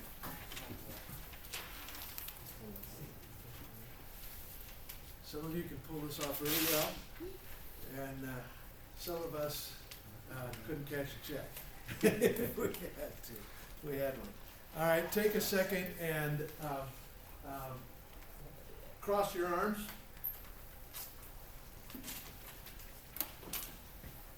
Okay, now cross them the other way. Takes a minute for me to do that. If you take a second and clasp your hands. Do it the other way. None of these are right or wrong, right? All we're showing, this is what Myers-Briggs is doing with our personality. We have natural hardwiring. Some people cross your arms this way and some people cross your arms this way. There's not a right or wrong way to cross your arms. There's not a right hand or a left hand, a correct hand, the right way. It's your hand, whichever you are. Some of you wrote your name well with both hands. Most of us don't. Most of us have to struggle. We can do it. If you break your dominant arm, you will keep some records. You will figure out how to use toilet paper. You will figure that out, but it'll take a minute, right? And it's not going to be natural to you. So what we're going to study, we're going to look into the natural stuff if we can, and look at those preferences that we have. The history of the Myers-Briggs. Carl Jung wrote a book in 1923 called Psychological Types. Myers followed with an article on that in 1926. By the 1940s, he developed a new thought about this, what Carl Jung has done. And Carl Jung took this type all from those ancient Greeks. So he wasn't saying they were wrong. He was amplifying on it and writing, saying there were 3 dominant traits that were important, not 4. And then these guys said, well, it looks like to them there are 4. Their first Myers-Briggs test was published in 1953. So it's been around longer than probably any of us in this room have been around, and it is still the standard. The test I'm going to give you, it does need an update because it has a reference to telephone. And we treat phones differently, and when you get to that question, you'll laugh because that question has not been updated, and it needs to be at some point in time, and we will. These are the 3 things that Jung was looking at: how we perceive things, how we judge things, and where we extract our energy from. Myers-Briggs looks at it with these 4 things. Where is our energy and our attitude? How do we gather data? How do we make decisions? And how do we control or orient ourselves to the outside world. These are the 4 factors that we are going to test for right now and evaluate. Now, the test is not a test that, it is admissible in court. So it's got some proven validation to it, but for us, I'm not going to take it to court. I'm just going to we're going to take the test together, and I'm going to ask you to evaluate for yourself, is there any truth in it? It's only 70 questions, and in 70 questions, how can you determine my temperament? I'm thinking I'm pretty shallow if you can, but see what you think. And so the first purpose, we are going to self-discover. We're going to give ourselves a test. We're going to see how we fit in these things based on today and the test and how we answered the test today. Some of you will like this enough that you will take it home and ask somebody at home. You'll give them the test. I'm giving you a blank copy of the answer sheet so you can do that. It's fun for a lot of families. I'd advise it, as a matter of fact, because it's good for conversation. It's a discovery. Self-discovery is an important thing for all of us to do, to learn more about our blind side, learn more about our tendencies, and to maybe explain why I just always act like a jerk. I don't mean anything for it, but it's just the way I'm wired, and those conversations can be interesting at home. So we're gonna take the test, and then on Tuesday we are going to learn talk about how to speed read. Let's suppose that all of us took the test with Jake, and we all know Jake in a little bit. Some of you work with Jake and know him well. You've been there 18 years. There's people who know you well. Longer than that? 16 years. That's a long time. That's a lifetime for a lot of people. And so people know you well. The rest of us know you from this class. But in that knowledge, could we guess at what your temperament is regarding Myers-Briggs? EI, the S and the N, the T and the F, the J and the P.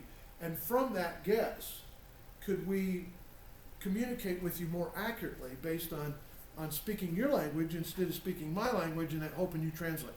So if I really want to influence or get my point across, I would be best if I spoke your language, because then you don't have to translate. And I use this tool in my company. I've used this for many years in my company. Almost never make a proposal to a client without speed reading the client and guessing who we think is going to be the dominant decision maker, and then presenting the proposal to their language. Almost always in my company do we do that. And it's a powerful tool. It gives us a much higher probability for success. So I'm going to teach you all how to do this. I've taught salespeople how to do this, to use it as a sales tool, to more often make a sale. And that's not why we're doing it here. We're doing it from a leadership point of view. How to be a better leader. How to connect better with other human beings.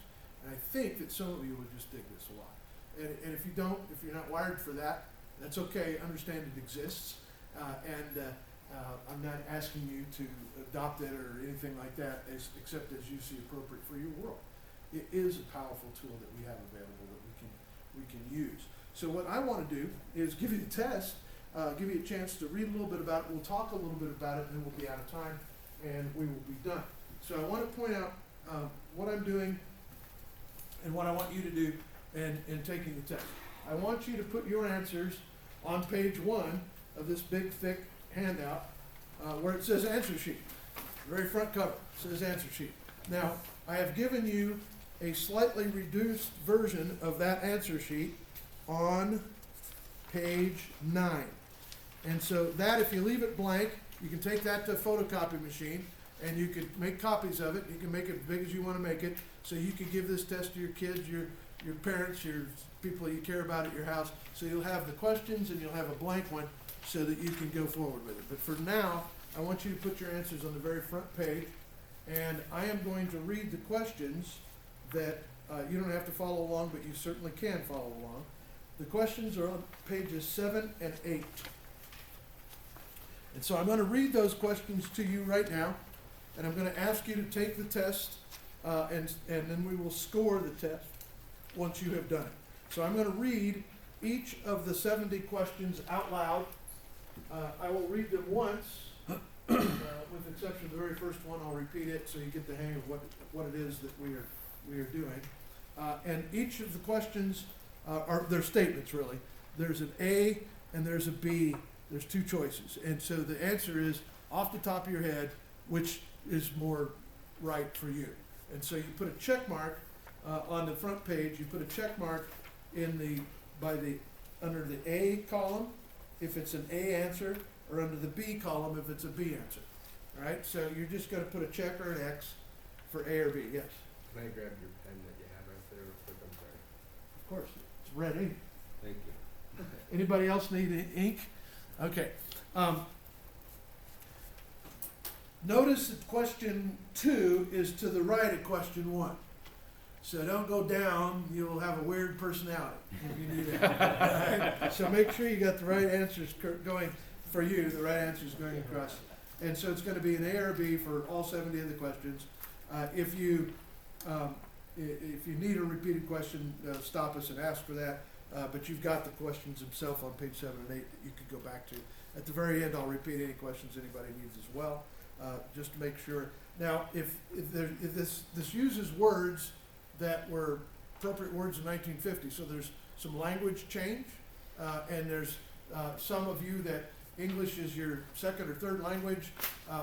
Take your best guess on it, and you'll probably be okay. I've tried to throw this test before, and I always come out pretty much it's my same personality. It just is the way it is. So don't get hung up if you don't know what a word means. I will try to explain if it seems necessary, but don't stress about that. I think that for the most part, you will get all the questions. All of us will get all of the questions, and we'll see how it works after you read the answers. So I'll read the descriptions. All right, I'm reading questions. I'm on question number 1. At a party, do you A, interact with many, including strangers, or at a party, do you interact with a few known to you? So that's the A and the B. I'm going to repeat that so you kind of get the A and the B. At a party, do you interact with many, including strangers, or at a party, do you B, interact with few known to you? So you should put a check mark under the A or the B, whichever is your preference. Question 2, to the right of that. Are you more realistic than speculative, or are you more speculative than realistic? Number 3, is it worse to A, have your head in the clouds, or is it worse to be in a rut? Number 4, are you more impressed by principles or by emotions? Number 5, are you more drawn toward the convincing, or are you more drawn towards the touching? Number 6, do you prefer to work to deadlines, or do you prefer to work just whenever? Number 7, do you tend to choose rather carefully, or do you tend to choose somewhat impulsively? Number 8, at parties, do you stay late with increasing energy, or do you leave early with decreased energy?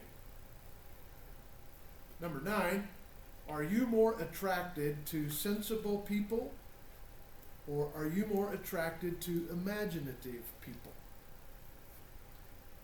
Number 10, are you more interested in what is actual, or are you more interested in what is possible?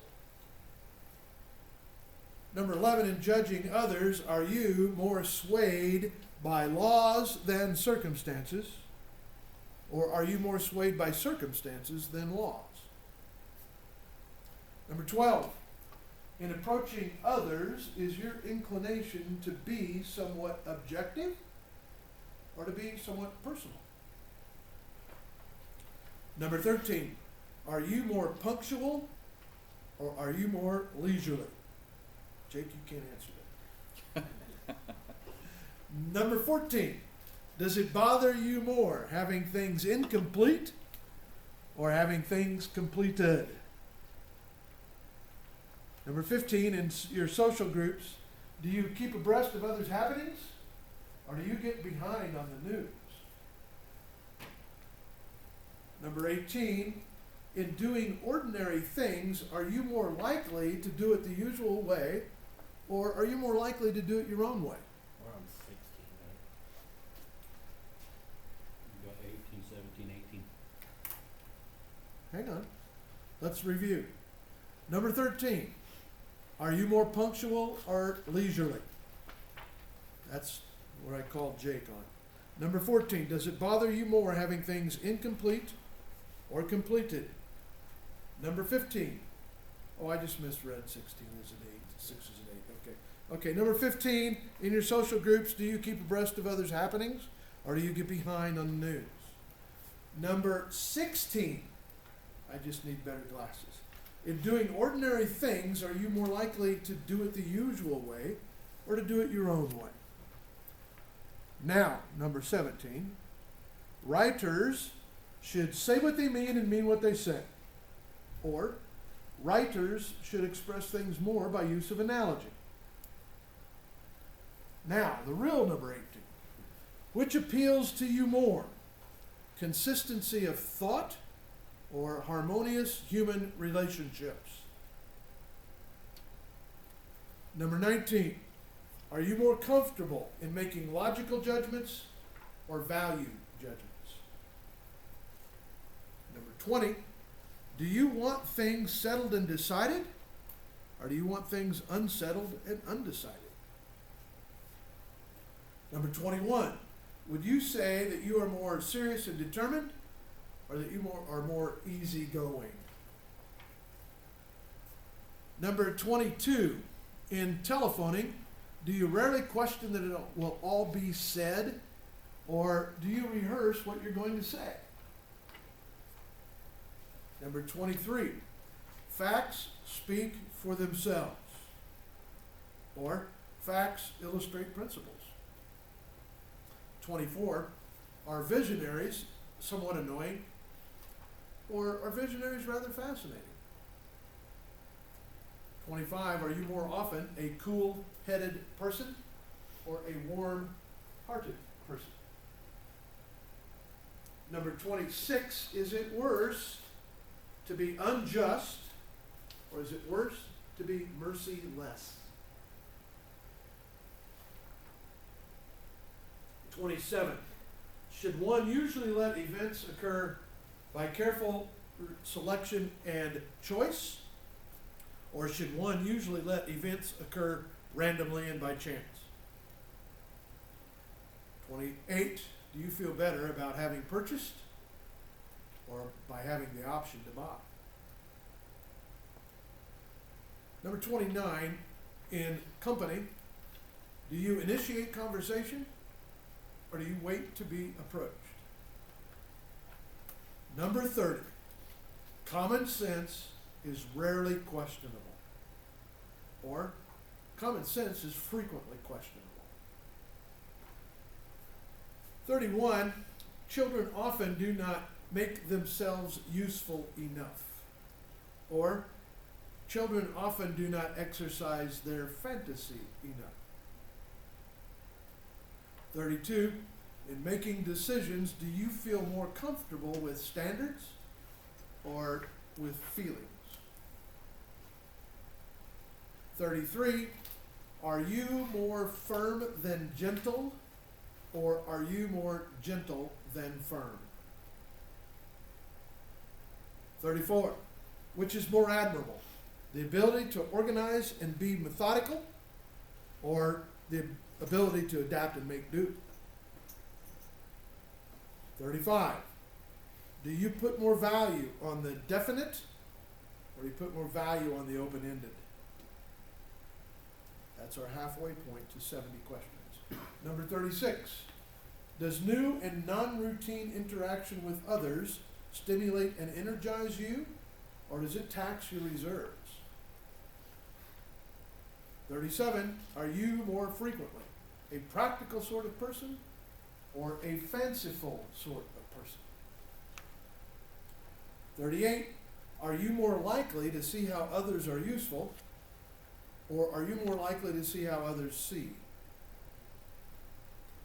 39. Which is more satisfying, to discuss an issue thoroughly, or to arrive at agreement on an issue? Number 40. Which rules you more, your head or your heart? Number 41. Are you more comfortable with work that is contracted, or with work that is done on a casual basis? Number 42.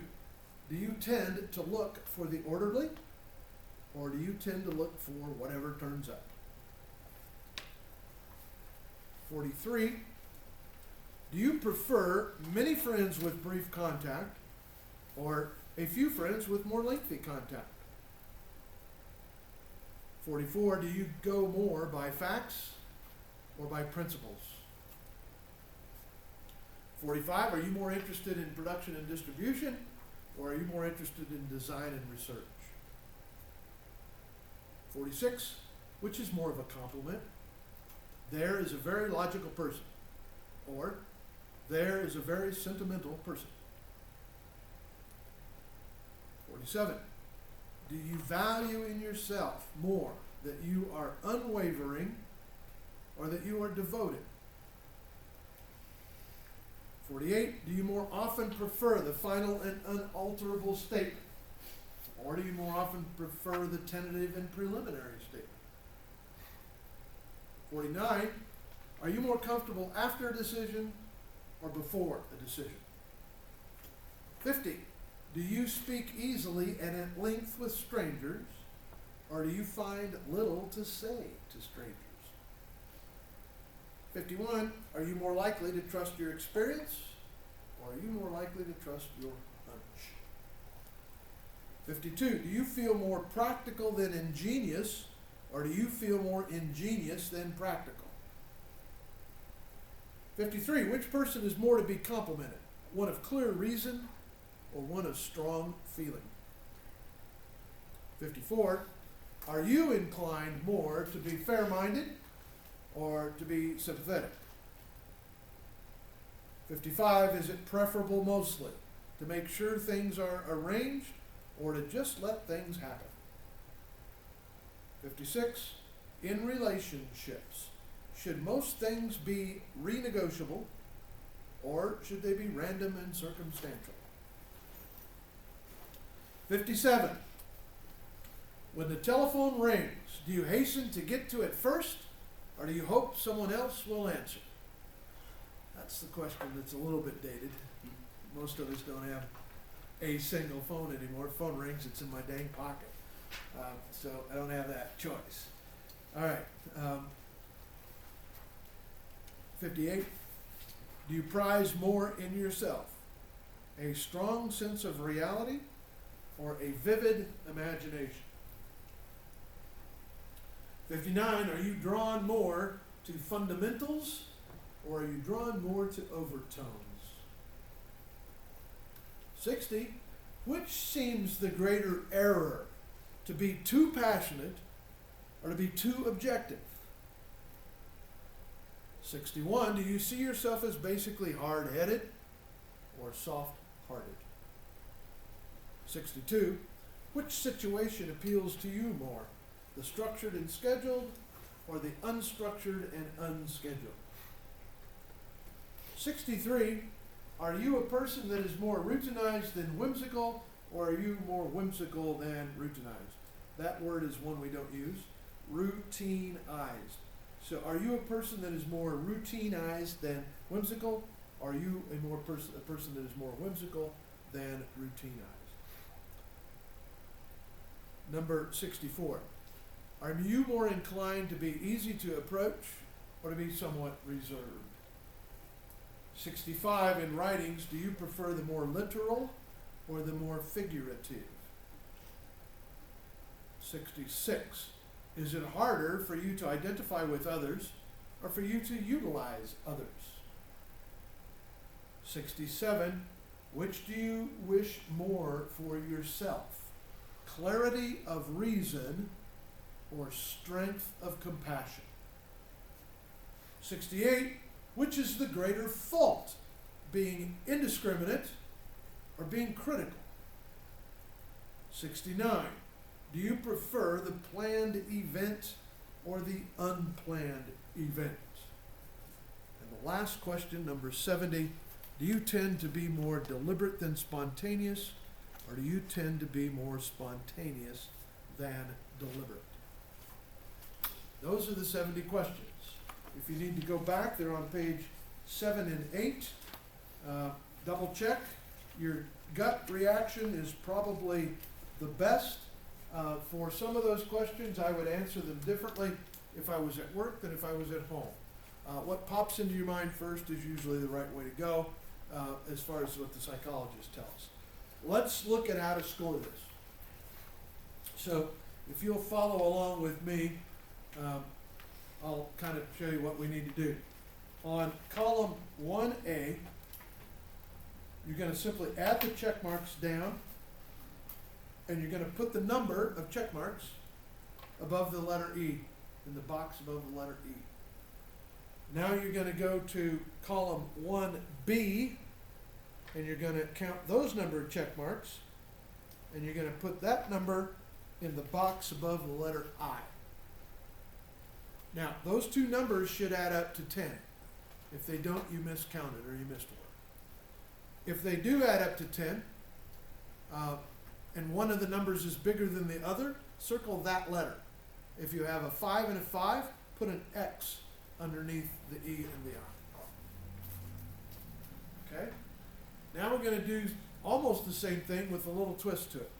We're going to take column 2A, count the number of checks in that column, and keep counting 3A and the number of checks in that column. So the 2A and 3A columns, you're going to add those check marks up and put that number in the box above the letter S.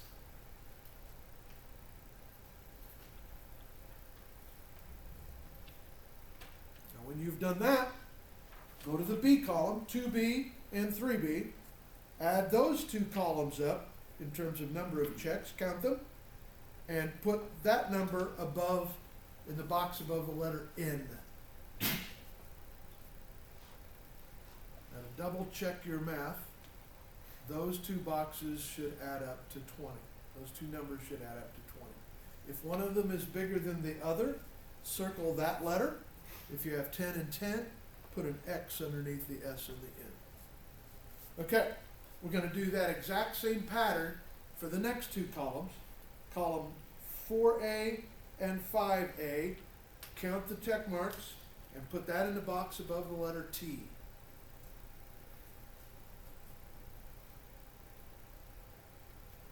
Then you're going to go to the B columns, 4B and 5B. You're going to add those check marks up and put that number in the box above the letter F. Those two numbers should also add up to 20. And if one of the numbers is bigger than the other, circle that letter. And if you have a 10 and a 10, put an X underneath the two letters. Now we're going to do the exact same pattern to the two remaining columns. Column 6A and 6B, I'm sorry, that's wrong. 6A and 7A, you're going to add the number of check marks that you had, and you're going to put that in the box above, that's the letter J. It's not a very good J, but that's the letter J. And you're going to count 6A and 7A and put it above the letter J. And then when you've done that, you're going to count the B column, 6B and 7B, and put that number in the box above the letter P. Those two should also add up to 20. If they do, circle the letter corresponding to the bigger number. And if they are 10 and 10, put an X underneath the J and the P. So now, counting X's, you should have 4 letters that make up your answer to this test. Write those 4 letters big across the top of the page so you can refer to them and go back to them in order from left to right. So you'll have it. The first letter will either be an E, an I, or an X. The second letter will be an S, an N, or an X. The third letter will be a T, an F, or an X. And the fourth letter will be a J, a B, or an X. Okay, does anybody have 4 X's? Anybody have 3 X's? Anybody have 2 X's? Several of you have 1 X. Okay, if you have 1 X, you are going to, if you have no X's, you're going to find your 4 letters in the next pages, from starting on page 11, I think, or 10, page 10. Go to page 10 and beyond, 10 to about 25. You will find a page dedicated to each set of 4 letters. So find your letters, find a page going for your letters, and start reading that. Those of you that have X's, you have to read twice as much. So you substitute, if you are XSTJ, for example, you would read ESTJ, and you would read ISTJ. So substitute and read twice as much. What it means is that you're fairly well blended between those two, and so you'll probably see truth in it on both sides. You're easily bilingual in both of those traits. So I'm going to give you some moments of silence to find the letters that represent what you tested just now. We'll talk about that for a few minutes, and then I'll tell you what the letters mean in more detail. We'll do a little activity, a little assignment, and we'll be done for the day.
more to read than others do, but you can catch up on reading after class or over the weekend, or when you give your family the test, if you're interested and like to do that. I want to allow us enough time to chat a little bit about what we did discover. Those of you that got reading into the letters that you tested, was there any truth to it? Absolutely. Absolutely. Blew my mind. Yeah, 70 questions, it's like, how could they nail me that much? And I've tried to throw the test and I still come up with it being pretty believable. Luke, you were pretty targeted. Anybody else? Larry, you're saying yeah? Close anyway? Oh, it's, Yeah. I think that's remarkable. It's not an indictment. None of those are bad things. That's just, if we were to guess, that's our tendency of preference. Now let's look at what the letters mean. I want to talk about that. We're going to stand up and move around a little bit. What I would like to do is I would like you to look at we're going to look at each letter individually. The E and the I this is where we gather our energy from, and it really would stand for, the E is extroverted, the I is introverted. Now, there were only 10 questions on extroversion or introversion, and some of you in this room are 10 and 0 extroverted or 10 and 0 introverted, and the rest of us are somewhere in between. If you're an X at first letter, you're exactly in between, in the middle, between extroversion and introversion. So let's talk about that a little bit. Let's everybody stand up, and let's go to, if you are an X, go to that wall. If you're an I, go to that wall. And if you're, I'm sorry, I said that wrong. If you are an E, go to that wall. And I, go to that wall. And an X stands in the middle. Okay? You're in the middle. I'm in the middle. Okay. All right.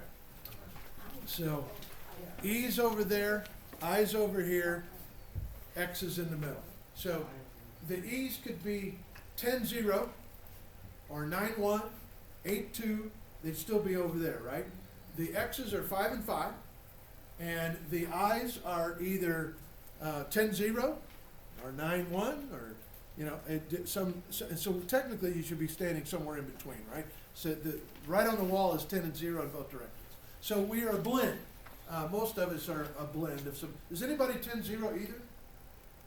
So all of us are blends. We have a bit of extrovert and a bit of introvert in us. Let's read it. The population, by the way, is 75% of people alive are E's. Not in this room, that's not the case. We have a lot more I's in this room than we have E's. The extrovert tends to be sociable. They tend to interact a lot. External events are what they draw from, compared to I's will be territorial in some cases. They concentrate well. They internalize stuff, or we externalize stuff. I'm an E over here as well, if you didn't guess. I am. The E's are looking how broad is an issue. The I's are looking how deep is an issue. Peel the onion completely down to the core. Extensive versus intensive. Multiplicity of relationships. That means like on your Facebook there's 6,000 friends or whatever on a pure E. And on the I's, there'd be much more limited relationships, but deep. Friends that you care about, you really want to see, instead of just have somebody pop up. Then you've got energy expenditure is an E thing. Go is an E tendency. The I tendency is conserve your energy, because you never know when you're going to need it. So there's always a stockpile of energy available to a pure I. Interested in external events, whatever they might be. Interested in internal reactions is an E kind of thing. I'm sorry, an I kind of thing. And the X's are all that. And if you're 6'4", you have a tendency, you understand a little bit of both sides of that. It's the 10-0s that are pure. And now our job may require us to be, an introvert. Wouldn't think of Oprah Winfrey as an introvert, but she is. Her job requires her to do extroverted things when she was on TV every day. And so all of us are capable of doing stuff on the other wall. It's just our we can cross our arms either way, but one is natural and one is not. And so spending our life to our strengths, if we're an E, we're going to be happier at the end of the day doing E kinds of jobs. I's can do door-to-door vacuum cleaner sales, but I's are going to be completely out of gas at the end of the day doing that because they're not in their comfort zone, knocking on a door, meeting somebody they've never talked to before, have nothing to say to them, and the E can make something up and be comfortable with it. I can make something up, but they're not comfortable with it. So at the end of the day, the I is stressed because the job they're doing is on the opposite wall from the natural tendency. All right, that's the first letter. Our second letter is an S or an N or an X. Let's have the S's go to this wall, the N's go to this wall, and X's in the middle. S's on that wall, X's in the middle, N's on that wall. Okay, so the population is 75% are S's and 25% are N's. I'm an N as well over here. This is how we take information in. Sensing versus intuition or intuitive. This can be, there's 20, so you can be 20-0 or 20-0 on that wall, 10-10 in the middle here, and then the rest of us are somewhere in between on however the numbers went. S's base things on experience, drawing from the past, what's realistic. N's will work off of a hunch, are interested in the future, where are we headed, where are we going, and speculative, potentially. The N's have the ability to be inspired, what is possible. The S's go, let's be real here, and that instead of inspiration, just hard work. Just do it right, do it hard. What is actual versus what's possible? Two kind of different spins on something.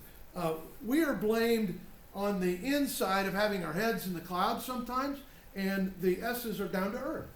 And there's a difference in that, and they accuse us of bad things for that. What is utility? What is fantasy? What is fact is an S thing. What is fiction is an N thing. What's practical? What's ingenious? What's sensible? What's imaginative? And so you can see right there from those differences, N's can tick you off a little bit because heads in the clouds and not necessarily practical, not necessarily sensible on stuff all the time. And so the S's but on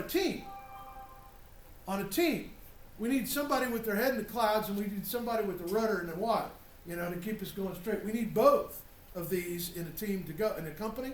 That's what we need to get where we want to go. All right. Questions about S's and N's? Does that make a little sense anyway? T's and F's. Let's put the T's over here and the F's over here, the X's in the middle. Are you still in the middle? Yeah. Okay, you got a lot of X's. I realized whenever I finished the test, I had 3 X's. I was like, oh, great. I'm probably Okay, gonna well, I'll help snap you everybody. with that. I'll help you with that. All right. This is how we make decisions. Thinking or feeling. It doesn't mean that the feelers can't think or the thinkers don't feel. But population's 50-50. In this room, we're fair to 50-50. Which side's my T's? Over here, T's. Over here, I didn't remember. I looked at you and I know your T's. That's good. Oh, whoopsie. Okay, well that's more 50-50 then. You're just rebalancing the room. So T's are objectives, principles, policies, laws.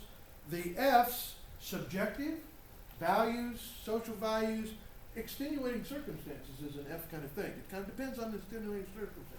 To T, it doesn't depend on extenuating circumstances. It is what it is. The criteria is a T thing. Firmness is a T thing. Where intimacy, persuasion is an F skill set. Justice versus humaneness. Categorizing. The T's are putting things in their pigeonholes, in their boxes, in their category, in the proper shelf, in the proper storage spot. The F's are trying to blend them together. So there's not an abrupt change between categories. So it's a blended kind of thing, is what F's prefer with. The standards is a T thing. Good or bad is an F thing. Critiquing is a T thing. Appreciating is an F thing. And those are quite different. Analyze, sympathize, allocation and devotion, those are things. But let's go back to, for a second, on a team. T's and F's. The T's are critiquers, the F's are appreciators. Let's say we are a supervisor, and we are a T. Our job is to critique what's going wrong. We walk out on the production floor, we spot things that are going wrong. Ring true? That's his job. Can't help it. That's his job. That is the job. So the idea of appreciating is a little bit hard for a T to do. On the F side of things, appreciating is easy to do. Critiquing is a little hard because I know they're just learning. They're new. They don't have my experience, and I don't want to make them feel bad. And so the idea of how to critique, F's can do it, but we prefer not to have to do it. In terms of appreciating, the T's can do it, but they'll wait till they get it right, and then they'll appreciate it. And the process is not, and so it's difficult for the T to appreciate before it's all over with. So from a company point of view, the X is easily able to do either. And those of you that are 10 or 11 and 1, 11 and 9, or 12 and 2, or 12 and, that's not right, 12 and 8. You're closer to the middle. You have the ability of being a T or an F. Circumstantially, that is a natural wiring that's a little bit easier for supervisory roles.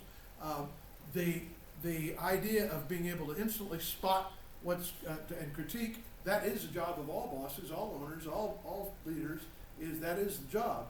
But to do that without appreciation puts us in that wall, slammed against that wall, and it gives us a little bit of a challenge. Slammed against this wall gives us the same but opposite challenge. T and F. All right, now the fun one. J's and P's. We're going to put the J's over there, the P's over here. You guys are just really going back and forth. Uh-oh. P's on this wall. X is in the middle. Denver, you're not an X on this one? Okay. I started to say in class as we were talking about it that it's interesting as we score ourselves. I'm a P. I'll be over here. I'll anchor you guys. The population's 50-50. Management never is. Management has a lot of J's in it. Let's look at the difference between J's and P's. We're going to get a bad rap here, so hang in there. I think it's best to be a P, but that's okay. We'll look and see what you guys all think. J's like things settled, decided, fixed. P's think things are pending, gather more data, flexible. We like flexibility. J's plan ahead. P's like to adapt as we go. Run your life, let life happen is what we say. Closure, we like open options. Decision making is a J strength. Treasure hunting is a P strength. Planned, open-ended, completed versus emergent, decisive versus tentative over here. You guys are wrap it up. J's are wrap it up. We're going, something's going to turn up. You go urgency and we go deadline. I don't know about no stinking deadline. There's plenty of time. Get the show on the road and we're going, well, let's wait and see. And so J's go crazy when they have P's in the world, and there's 50% of the population of P's, okay? And so in this room, it's just not that way right now. But I can drive you nuts pretty easily as P is a perceiver. It's how we organize our world. It's differently than the way the J's organize their world. I can go into your truck, I can look in your glove box, and you guys have got the registration right there, you got the insurance card right there, your guns right there. We're going, glove box? I don't even know which one you're talking about. I got the console one, I got the one at the door, and I don't know where that stuff is at. And and I don't know about you guys, but that's a P kind of tendency. I will travel, and I have traveled all over without making reservations. And a P is comfortable doing that. And J is going, you're absolutely out of your freaking head. Why would you fly to New York and not have hotel reservations? And I go, well, I'll tell you why. Because how many times have I made reservations and I got there and the hotel was a dump and it had a beautiful picture on the internet. I don't want to stay there, but I already paid for it, so I'm stuck staying there. We've got options. Now, I won't go to Indianapolis on 500 weekend. I won't go to St. George on Marathon or Ironman weekend because I know the hotels are bad. But I'll travel anywhere without reservations and have no problem. I don't know what time the plane's going to arrive. I don't know if I want a bar in the hotel and a restaurant and a gym, or if I'm just going to get there at 2 in the morning, I'm going to sleep till 4, and I'm going to get up and go to a meeting. I might as well be in the Motel 6. And so why spend $400 on a hotel when I can spend $100, you know? And that, a P has that flexibility without any problem. The J's are going, can't do that, and won't do that. And so in business, J's run the business as well. We need more information to make decisions a lot of times. I need more information to make decisions anyway as a P. And J's and P's kind of make each other crazy sometimes. If you're married to, if you J's are married to a P, they're giving you a run for their money. And once you understand that, you just laugh about it. And then it's like folding your arms the other way. It's not a big deal. But you have to understand it. And then otherwise you think we're crazy. And of all the temperament pairs, the J and the P is the one that really is the most different. And when people love each other or in a situation where they work or depending on each other, this difference, we have to be aware of it and leverage it, or it's going to give us a challenge, if that makes sense. Let's go back to our seats. Let's talk about a couple more things before we are done for the night.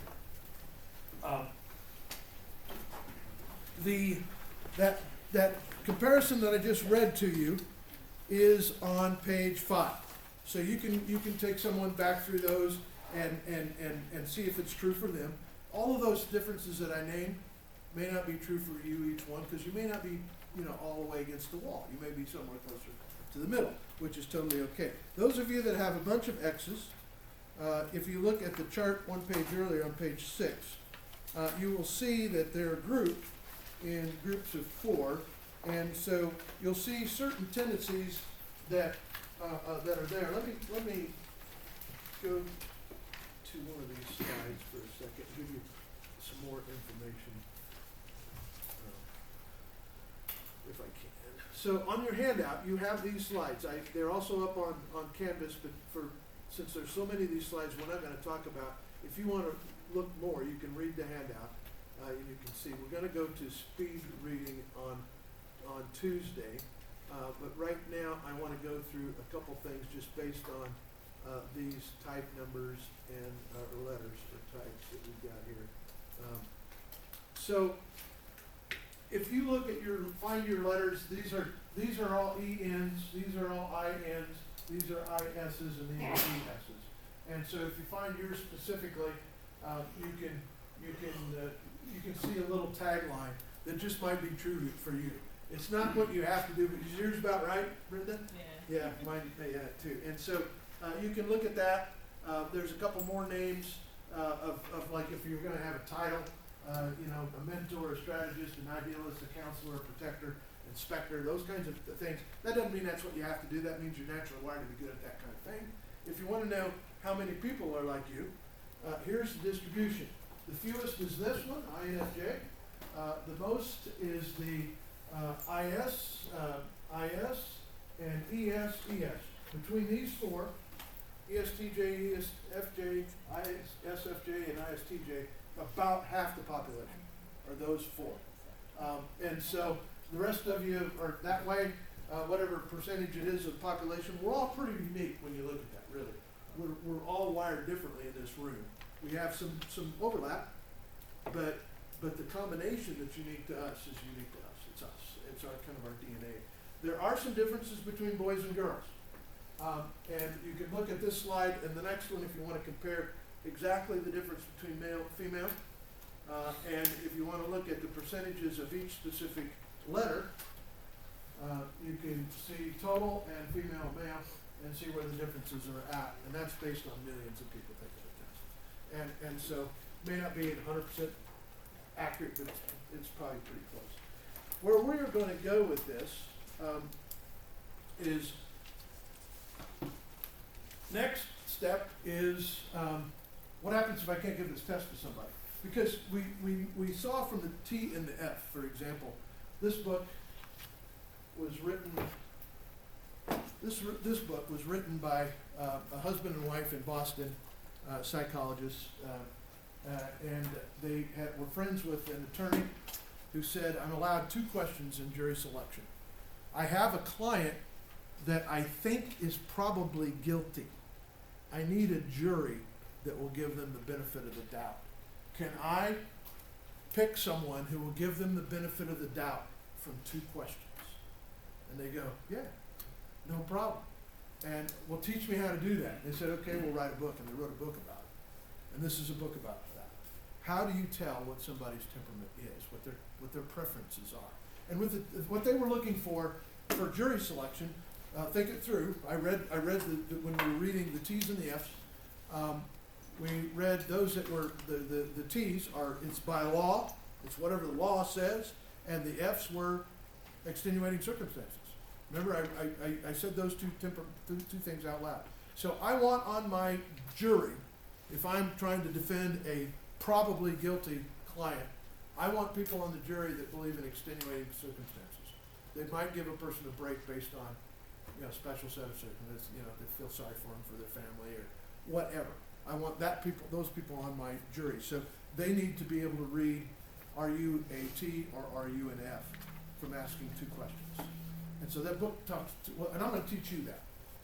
So we will all have the ability to do that, and we are going to guess temperament types of Donald Trump and Obama and Hillary, and we're going to talk about that in class, and so we will identify, we'll practice. I know what their temperaments are, and so we'll talk together about what are they, if we were to not be able to give them a test. And then after we know that, my opposite type is an ISTJ. My personal opposite type is an ISTJ. And ISTJs are probably the most popular CEO temperament type in the United States. And ISTJs have been, President Bush, the first one, is an ISTJ.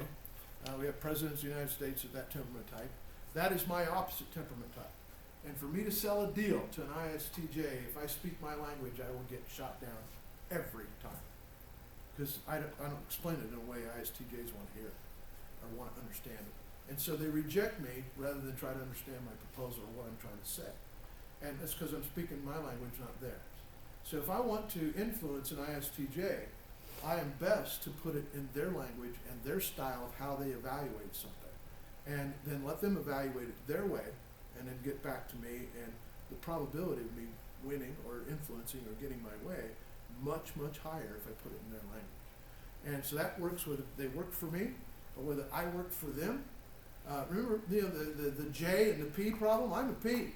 ISTJ is my boss. I'm going to piss them off every day unless I consciously think about their style versus my style. And if I do, then we can get along and we can actually complement each other because their styles are different, thankfully.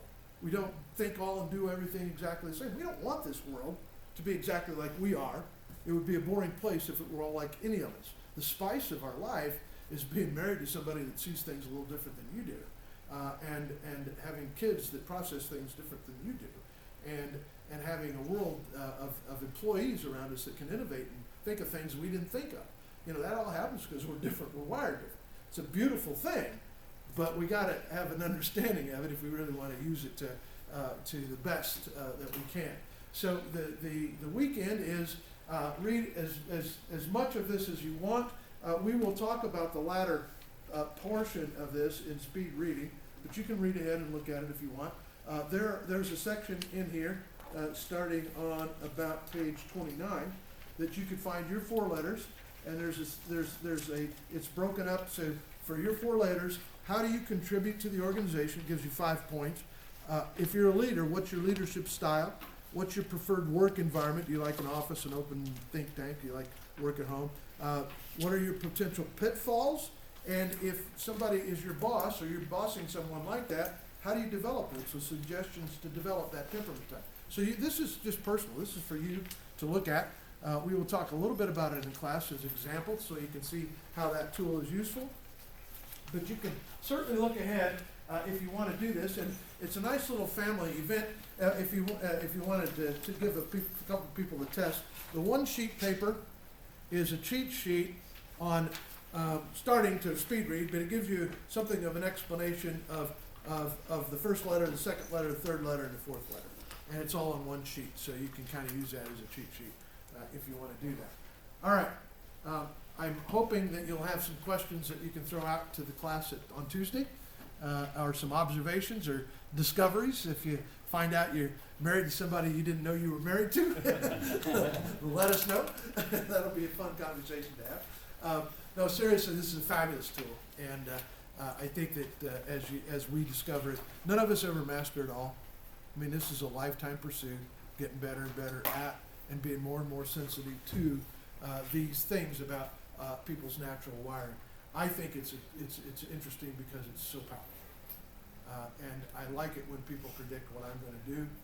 That means they understand, and I feel understood there, and then we can do amazing things together because you understand the differences between me and you, and we can use that and leverage that to be better than either one of us would be by ourselves, and that's ultimately the objective, I think, out of this. So take off. We're 8 minutes early. That's not much. I was hoping to be a little bit earlier than that, but I can't shut my mouth because I'm an E. All right, yeah, you get it, right? Have a great weekend. We'll see you.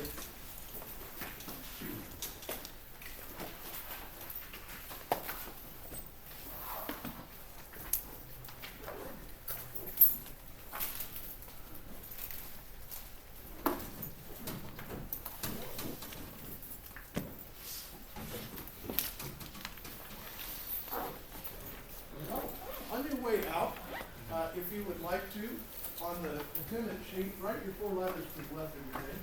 I wrote mine up there. You don't have to, but I lost rid already. I think I know what you think. Yeah. But if you want to jot down your 4 letters, that might be interesting for us to talk about.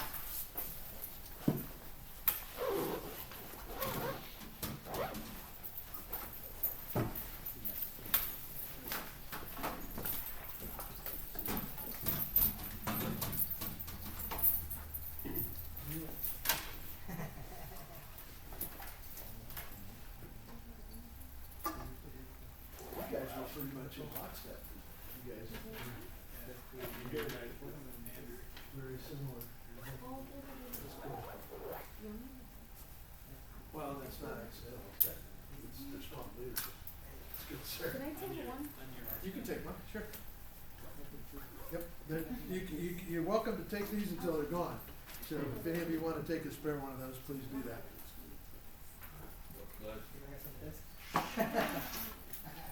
Thanks, Steve. Hey, you got to see it. See it.